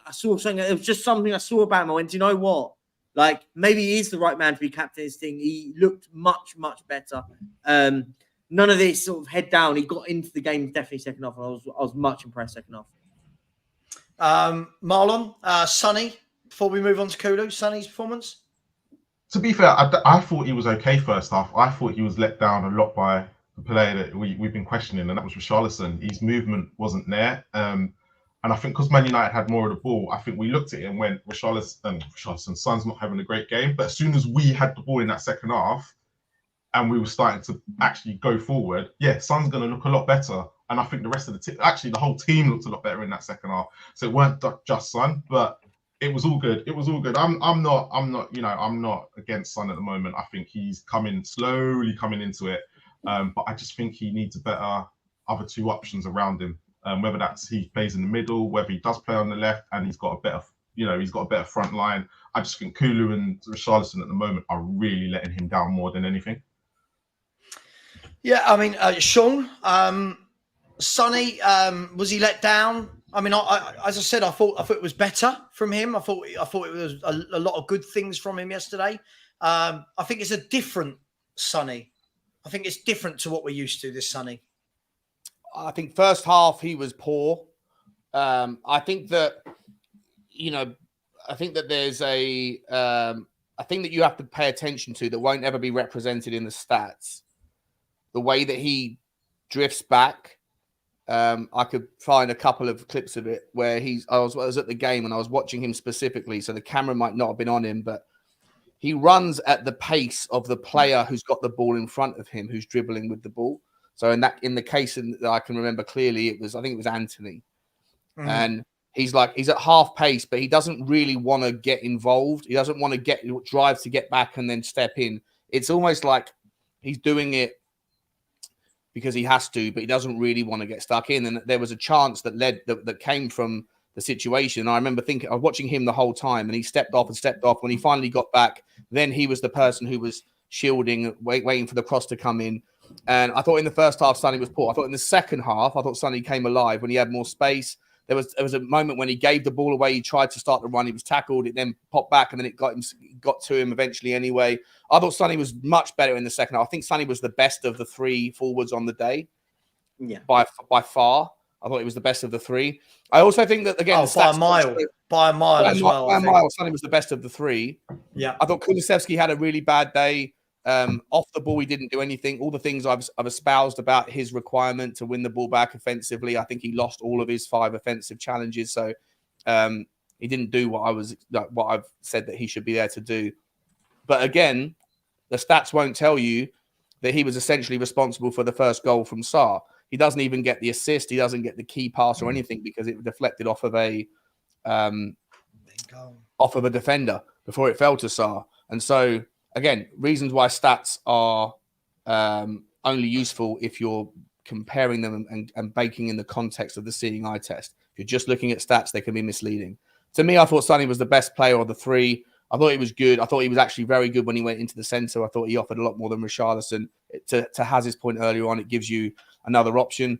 I just worry about, if that is the idea that we're going to bring him in, sub Richie. If Richie can't do it, then we have got literally one option off the bench. If you're going to play Perisic, Sonny, and Decky, for example, then you really only, if you're not going to use Richarlison because we've all agreed that he's can't do it, then you've only got Solomon. We need someone else to join that rank. Question, Sean. I will ask directly to you, but would you have, if going forward, Son is going to play on the left, Richie's going to play in the middle, and it's not quite being effective, would you have them both sort of swapping in game? As in Richie going out wide and, Son going down the middle, swapping throughout the game? It causes confusion, and B, it allows us to see, if they perform well in the alternating positions. Yeah, surely that's got to be an option. I mean, obviously, Ange knows what he's doing, but for me, I would sort of say, Richarlison's played on the left before for Everton. He can. I think that of all of them, I think that Decky could. I don't know why Decky hasn't been tried in a more central role. I think he's got a finish on him. I think if you move him more central, I think he's got the strength. He could play the hold-up role and have someone like Solomon off his right and Sonny off the left, or vice versa. Try something. I completely agree with you, mate. Dynamic fluidity, fluid rigidity, whatever those phrases are that are being thrown about. I'm up for all of it. But I don't want to land on this argument that Sonny, because I think Sonny was the best. But I also think that in the second half he aligned very well with Udogie, far better. In the first half, I think that the two of them, I think that they're trying to figure out that relationship. Just like last season, Perisic in the wing back and Sonny, they spent the whole year trying to figure out that relationship. I was talking about this back in September of 2022. I was like, the 3-4-3 under Conte is distorted. It's heavier down the left, less down the right. It invades Sonny's space. I think the same thing, not the same thing, a different thing is trying to emerge with Udogie and Sonny. One thing I think that we haven't spoken about is, I'm sure you guys would you guys agree that there was clearly an instruction from Ange, Decky and Sonny were 2 or 3 times more likely to go to the byline yesterday than they were. You could tell that early on. I think Kulu a couple of times early on went to the byline and was so indecisive that he didn't cross, he didn't shoot, he just kind of kept going until he was tackled. The moment was gone. If you noticed when Sarr scored that goal, he even left that cross a bit late, I thought, because he was like, cross it. He still kept them going. And then there was like a slight deflection. Obviously, it went into the path of Sarr and Sarr finished it. But for me, that was like, a second or two late. He should have got the cross in early doors. But it was that indecisiveness, what you mentioned, Sava. He gets to the byline, look up, be a bit more decisive, because he's because he's so used to cutting in onto his left to then either take a shot or whip the ball inwards. Having to cross it with his right foot from the byline, he gets confused. He's like, do I cross it in now? Do I keep him going? Has to back up that point, and just quickly before I do, by the way, sorry if anyone was offended by the conversation Sean and I had. I thought you might like it. That's just what we do every now and then. Look, we're both fine. There's all love. It's all good. See, look. So, by the way, there's still over 925 people in here. Thank you to the 3 people that have since subscribed back. Maybe they were just having a huff with me. Keep subscribing, people. Let's see if we can end this show on 10,100. 15 subscribers out of 885. Subscribe to Spurs Talk Show. Subscribe to Has and Marlon at Southview Coys, and subscribe to the Perchy TV. And smash that like button, people. Couple of super chats before we continue with Decky. Gogomar, big up. Haven't seen you for a while. Hope you're well. just Big up chucking to us. Guma. Big up. Big up. And then if that wasn't enough, she decided to chuck in another one. So thank you very much. And then if that wasn't enough, she decided to chuck in another one. So big up, Gagoma. Thank you so much for that. There were some super chats here from Lee, the Hotspur, said box office. I don't know if you're calling us box office or whether you're requesting Mr. Box Office. I don't know what you're doing there, but thank you so much, Lee. We appreciate that. Yeah, do you know what would have made that round much better? As if Alex had been involved in it as well. Just a girl who loves Spurs has said, "Wow, take that, haven't aged well. Big up, gents." Oh, that's harsh. As long as I'm, which one would I want to be? Mark Owen. That's Michael Owen. Mark Owen. Mark Owen. Michael Owen. I'll be Robbie. He's a bit more of an alcoholic. Nice. Love it. And C. Shearman has said, I trust Ange in this Richie situation. Ange will take him behind the barn and shoot him when he figures him out. Sonny moving centre forward late was key. Well, let's continue to talk about that. Thank you so much, C. Sherman, and thank you to the 5 people that did just subscribe, giving me hope that I thought people wanted some debate and stuff. But Decky, even, I'm not knocking him. This will sound really negative and I don't want it to. Even for the goal, I felt like he was so slow and indecisive with it. And I felt like if you actually look at the ball, he pulled back for the goal. The ball wasn't actually going to anyone. It's only because it hit the back of, I know this sounds really, sorry, I know you guys are going to think I'm being negative, but he pulled the ball back. It's true, it's true. It hit Martinez, went back towards goal, and then Sarr tapped it in. There's something about Decky, There's no one in the box, though. There's no one in the box. At some point, it's not always on the person with the ball. Like I think Sonny sometimes gets a hard time. I remember it against the Brentford. Was it Brentford? He put in 3 or 4 crosses into good areas. No one was there. But that's why you look up, though, Sean. If you're going to run the ball to the byline, surely you need to look up. You either hold the ball up, wait for people to come in, and not bother running to the byline, or you see people going into the box and you take it to the byline and do, cut the ball back. Correct. Yeah, correct. But, it's not one or the other. It's a combo. Yeah, exactly. I think that's where good vision comes into play. You know, being able to look up. Oh, they're not here yet. All right, I'll tell you what I'm going to do. I'm going to hold the ball up and then I'm going to pass the ball back to the nearest person or whatever. I get it. I want to see, like, obviously Sarr for the goal with Decky timed his run to perfection. And actually he accelerated when he saw what was going on, which again, like hats off to the fella for anticipation points. But Maddison doesn't get into the box enough. Not to criticize, I'm very impressed with him. But if we're going to be a little bit nitpicky, like if the ball's on the right, Sonny should be on the back post. If the ball's on the left, Decky should be somewhere in the box. You know, if we've got 2 8s or 1 10 and an 8, they should both be in the box. Like if you're going to get to the byline at some point, I was watching the game, I was seeing it. It was right in front, especially the second half when it was coming towards me. I was looking down. The amount of times Decky had the ball, Porro had the ball, Sonny had it, Perisic had it.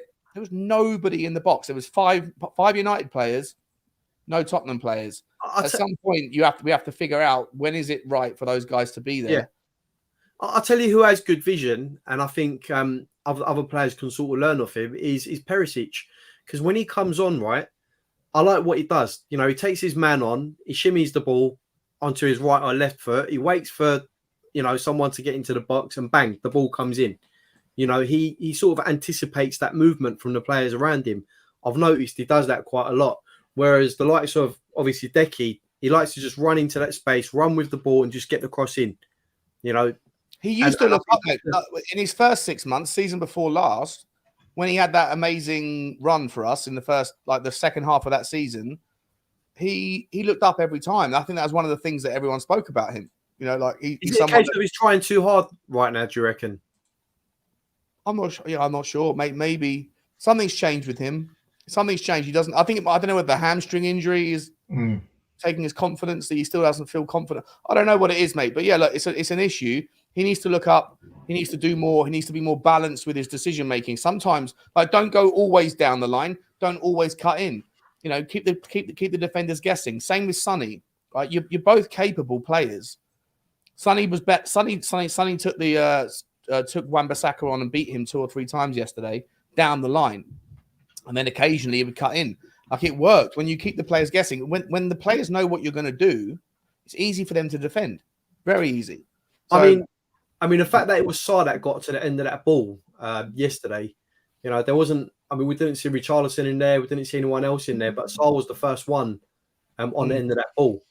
For me, there should be at least two in there waiting, or two absolutely busting a gut whenever Decky's on the ball about to cross or whatever side, absolutely busting a gut to get into that box.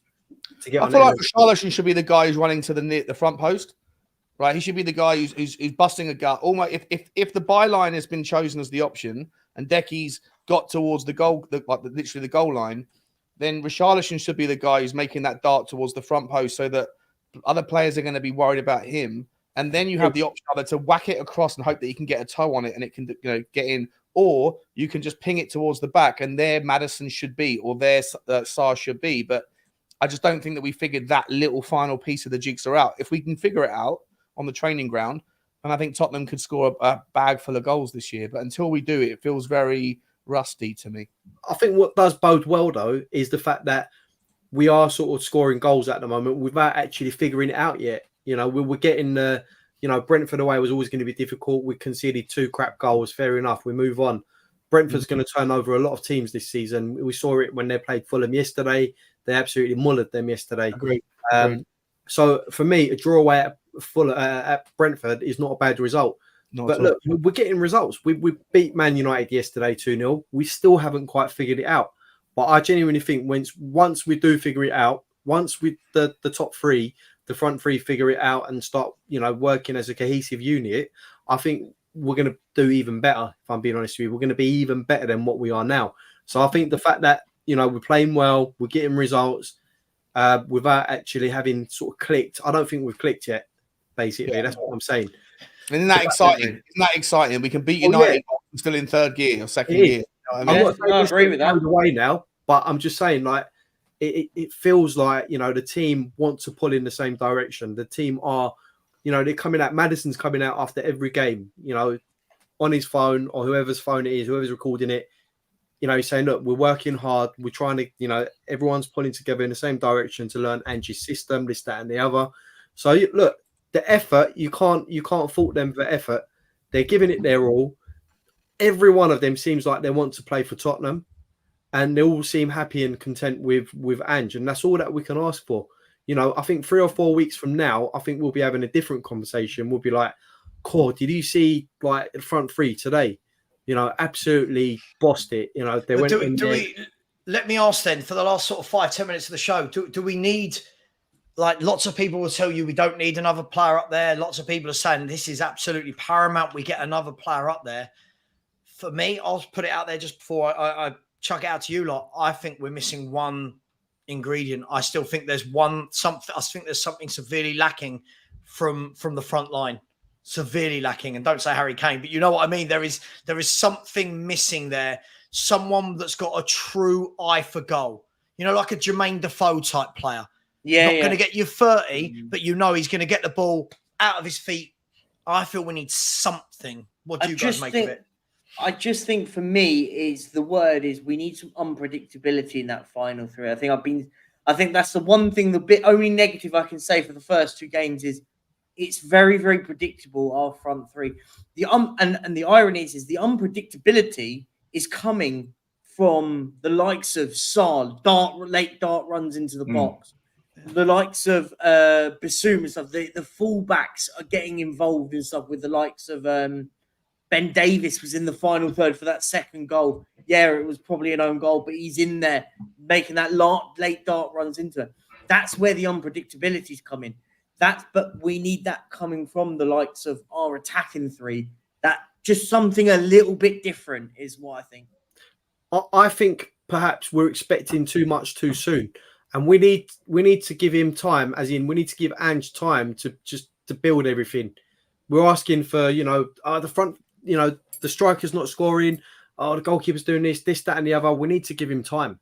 Because let's be honest, no one expected this sort of start before the season started, right? Am I correct in saying that? I think I'm probably 90% sure. I mean, I think if you ask most people if they take 4 points from Man U at home and Brentford away, you would take 4 points, right? I don't think anyone would have said, no, I'm demanding 6. Yeah. You know? I mean, look, I think I said this before as well. I think Ange gets a free pass this season, and that's mainly because he's going to be given time to figure it out. He already has. The direction that we're going in is brilliant. The football's been amazing, but I just think we're in danger of sort of expecting too much too soon. So, I just think we need to give it time. We need to give it time, and that's the main thing. But also, the board need to be supportive of what he wants to do, and that's the only thing that scares me really is the board, because we've seen it before with managers previously.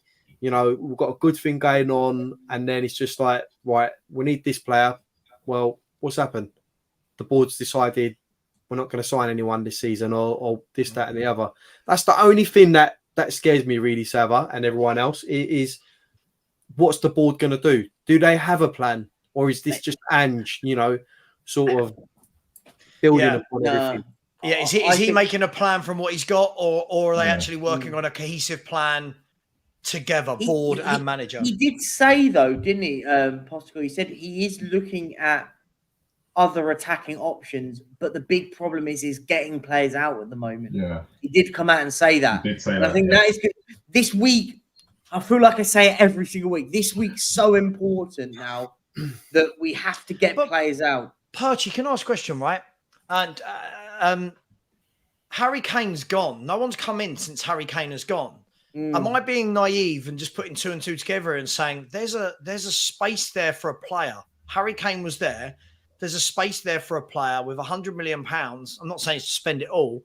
And there's 200k surplus in wages. I know it doesn't just completely fit like that, but for me, this excuse that players need to go out for us to get a striker in when we've let one go doesn't. But it's because we had so many people come back on loan that we still haven't got rid of those players. Look, you got to think about the ones that have come out on loan and that we've come back and we haven't sorted them out. You may have Ndombele, we still haven't sorted him out. I mean, what's the situation with Eric Dyer? I mean, there's links today that Fulham want him and we want Tosin, but Tosin wants Monaco. I mean, that's a cluster of problems that we're trying to figure out there. But we've left it so late to sort this out. We should have been dealing with this stuff a month ago. This stuff should have been dealt with a month ago, but we've left it to 2 weeks or less than 2 weeks of a window for us to get players in. And this is the problem. Because the problem is the issue is it's easy for us to go and say, yeah, just go and sign players and then we just won't register X, Y, and Z. But we've got to deal with these players. Like, these are individuals that we've got to go. But surely doesn't that show them? Doesn't that show them, though? Like, surely, I don't know if I'm being too simplistic about this, guys, but if we went and got, I'm just going to use his name because he's the one everyone's talking about. If we went and signed Gift Orban, and can't the club say go? I'm not saying to any particular player. He doesn't even count in our squad. He's 21. Orban's are probably a bad example, but yeah. No, it's a perfect example. Isn't that the route we've got to go down at the moment? You haven't got to register him. Yeah, I think that's the route we've got to kind of go down, because I think our overseas player at the moment is Marlon, fully maxed. My point is, even if it wasn't, even let's say we bring in, I don't know, Vlahovic, right? Just for example, let's say you bring in Vlahovic, and that means now 4 or 5 players can't be registered. Isn't that the time when you turn around to these players and go, guys, there's 10 days of this window left. You are not going to be registered. Get your agents to go and, do you know what I mean? Get your agent working. Go and find some clubs. Wouldn't Big Ange already? Wouldn't this conversation would have probably not happened weeks ago anyway? So, and it's trying to find. They've probably been trying to find a club for weeks. And at the end of the day, the problem we've got is that nobody wants them. We don't want them. Who else wants them? But Marlon, do you know what the bigger problem is? Is you're right in simplistic terms. You're right in what you're saying. But the issue you've got is the clubs that these players are going to attract can't pay 200 grand a week for an Ndombele. He's not attracting the clubs that will pay him any. Clubs may not even pay 10% of that for his wages at the moment. He's awful. And this is the problem. What you've got is we're in a situation where we've got the Deadwood we've got at this football club. We pay them so much money.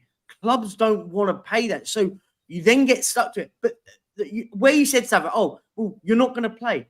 If I was in Ndombele, I'd be sitting there going, no, it's not my job to find a new club. I'll sit around here. You pay me 200 grand a week. I'll sign up. I'll sign in. And then you've got a problem there is where do you put him? You don't want to put him with your under 23s and destroy their careers with someone who's as lazy as him in your under 23s.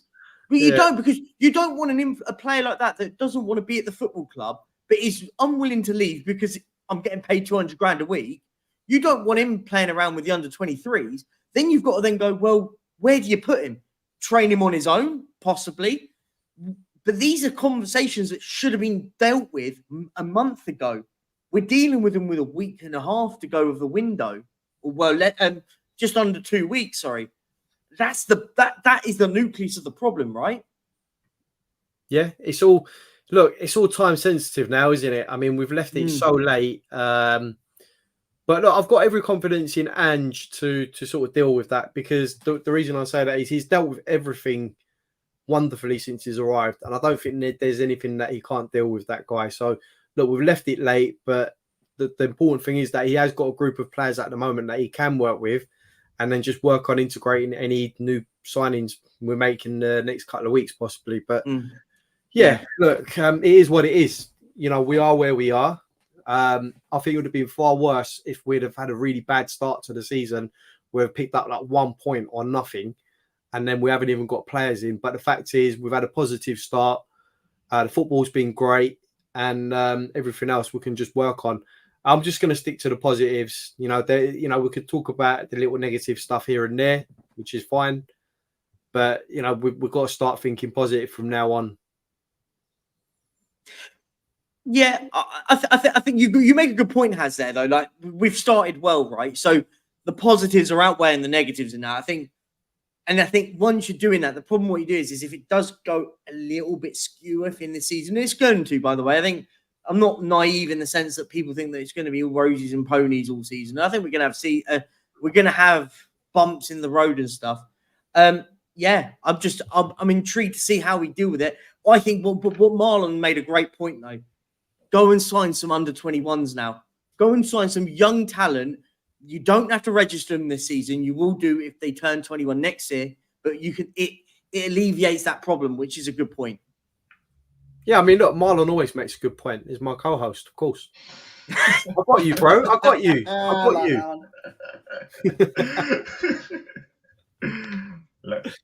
No, look, what a lot of people said last season, right? And I won't quote anyone, but a lot of people said this. I just want to see the team making an effort and showing some ambition.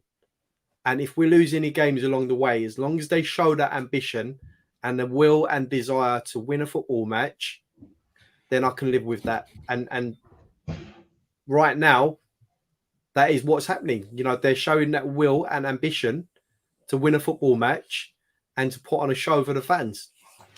It's as simple as that.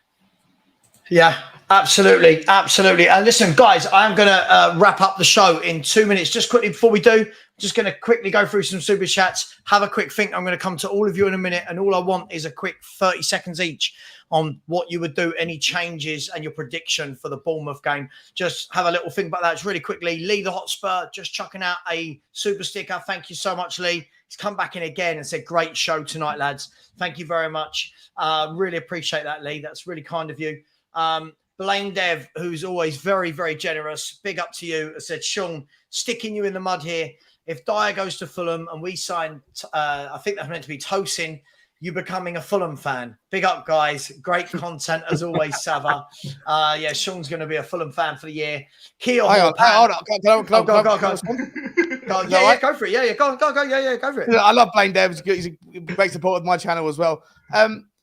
I'm not a supporter of Eric Dyer. Just to remind everybody, it was a context. It was a scenario of who would you rather in a specific circumstance, playing a player that none of you have ever seen kick a ball. And I'm saying this with chest. 99.99% of you have never seen this guy kick a ball, and you all voted that you'd rather him over Eric Dyer. Sean, don't worry, mate. Everyone thinks I've got an Eric Dyer shirt. Don't worry. Everyone thinks before you read out. I'm not an Eric Dyer fan. Certainly, I've become a Fulham fan. I was just making the point that better the devil you know than the person you've never heard of, which is what is going on with this whole poll. Just before you read out the super chat, Sam, I just want to say that Sean said to me backstage that he would rather have Ashley Phillips than Eric Dyer. Just saying. Wait, what? Flippity flops. Read the super chat now. Read the super chat. Go. Okay, yeah. I won't call you a liar, mate. I won't do it. Big up to Kia Horpan, who said, big up Sava. What a week. World War III debate. Yes, we try and keep it real. Harry's happy at Bayern. Yeah, who cares about Harry now? Harry's gone. Harry you. Tottenham's cooking. Sava 10K smashing. Big up Has, Sean, Perchy, and Marlon. Respect. Keep up the good work, y'all. Thank you very much. That is much appreciated, Kia. I hope that shirt that you won is fitting you nicely, my man. Sean, listen, I think he made a good point. He was just saying that none of us have seen him play. I think that's what he was going with. But I'd still have Ashley Phillips. That's how bad I think Eric Dyer is. Guys, just really, really quickly, 30 seconds each. Has Bournemouth, would you make any changes? What's your score prediction? Score prediction, I think we'll win 3-1. The only change that I'll possibly make is Emerson at right back, just because of the height. And aerially, Bournemouth will be quite good. Okay. Sean? Yeah, spot on Has. 2-0. 2-0 to Tottenham. No changes? Yeah, same with Has. I bring Emerson back in. That's about it. Bring Emerson back in. Okay. Emerson back in 2-0. Perchy. Bournemouth away. I'm going to agree with this. I agree. I think Emerson back in because just to deal with the likes of a Solanke up top, he's going to be a bit of a nuisance. I think we're going to go and win 3-0. 3-0. Marlon? I agree with the Royale, but I also think there's going to be a change up top. I think Solomon or Perisic will come in for Decky.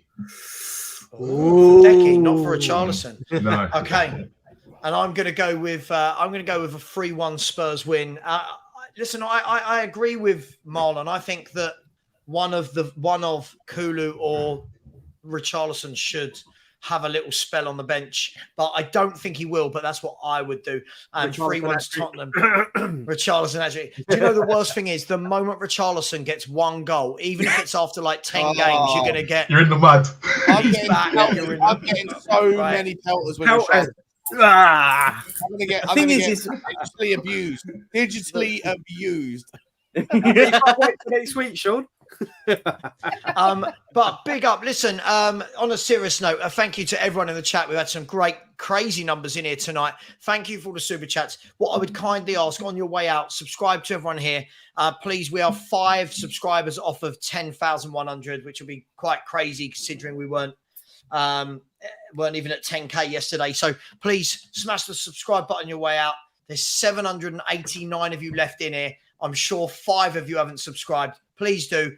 Much love. Thank you. Marlon Has. Thanks, guys. Where can people find you?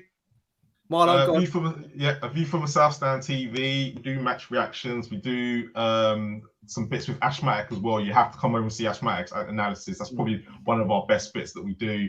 But yeah, we come during the week. You'll find us on here. You'll find us on Perchy TV. There's a few of us. So yeah, just come over at South You guys. On you go. Onwards and upwards. Big up. What's the next target? Is it 2K, guys? Yeah, 2K. Yeah, we just hit 1,000. So yeah, 2K is the next target for us now. So people, there's over 700 of you in here. Even if 25, 30, I think they'd really appreciate it to go over there and smash that subscribe button. Perchy, where can people find you if they don't know you already? At the Perchy TV, doing the same old daily streams just after yours as always. Midday, lunchtime streams during the week. Got a few bits on some other with some other guests that have been doing at the moment. We are 61 subscribers on 2K. I have said I will give away a mystery shirt if we get to 2K before deadline day. Me and Has gave one away this morning. Yep. Because we reached a certain target. So I said I'll give another one away if we get to 2K by deadline day. So 61 subscribers and I'll give one away. And then as soon as we do it, I do give them away straight away. Absolutely. And Sean, don't worry about going to subscribe to Sean. It's just a full channel about Eric Dyer. All his best bits on repeat. No. Sean, where can people find you, my man? Yeah, Spurs Talk Show. We're about 5 or 6 away from 15,400 now. So yeah, we're marching up the road towards 16K. So if anyone hasn't subscribed, yeah, come over and meet Bugsy. She's the star of the show. She's my dog. What's that? It's no wonder you're dizzy all the time with those sorts of numbers. Yeah. He's killing it. Sean, Big time, Sean. Big ball. When he's not on here killing me, putting me in the mud, he's over there killing something else. He's just killing it. Listen, guys and girls, please always remember whatever happens on this stream, it's all love. It's just football debate. We all finish off stream, and I'm pretty sure we'll all have a chat unless Sean's about to shout at me. Much love. I've calmed down now. It's all in the past. Much love. Thank you to every one of you who helped me get to 10K. Thanks for helping Sean get to his, Perchy get to his, Marlon Has get into theirs. Much love. And as always, come on, you Spurs. Come on, you Spurs.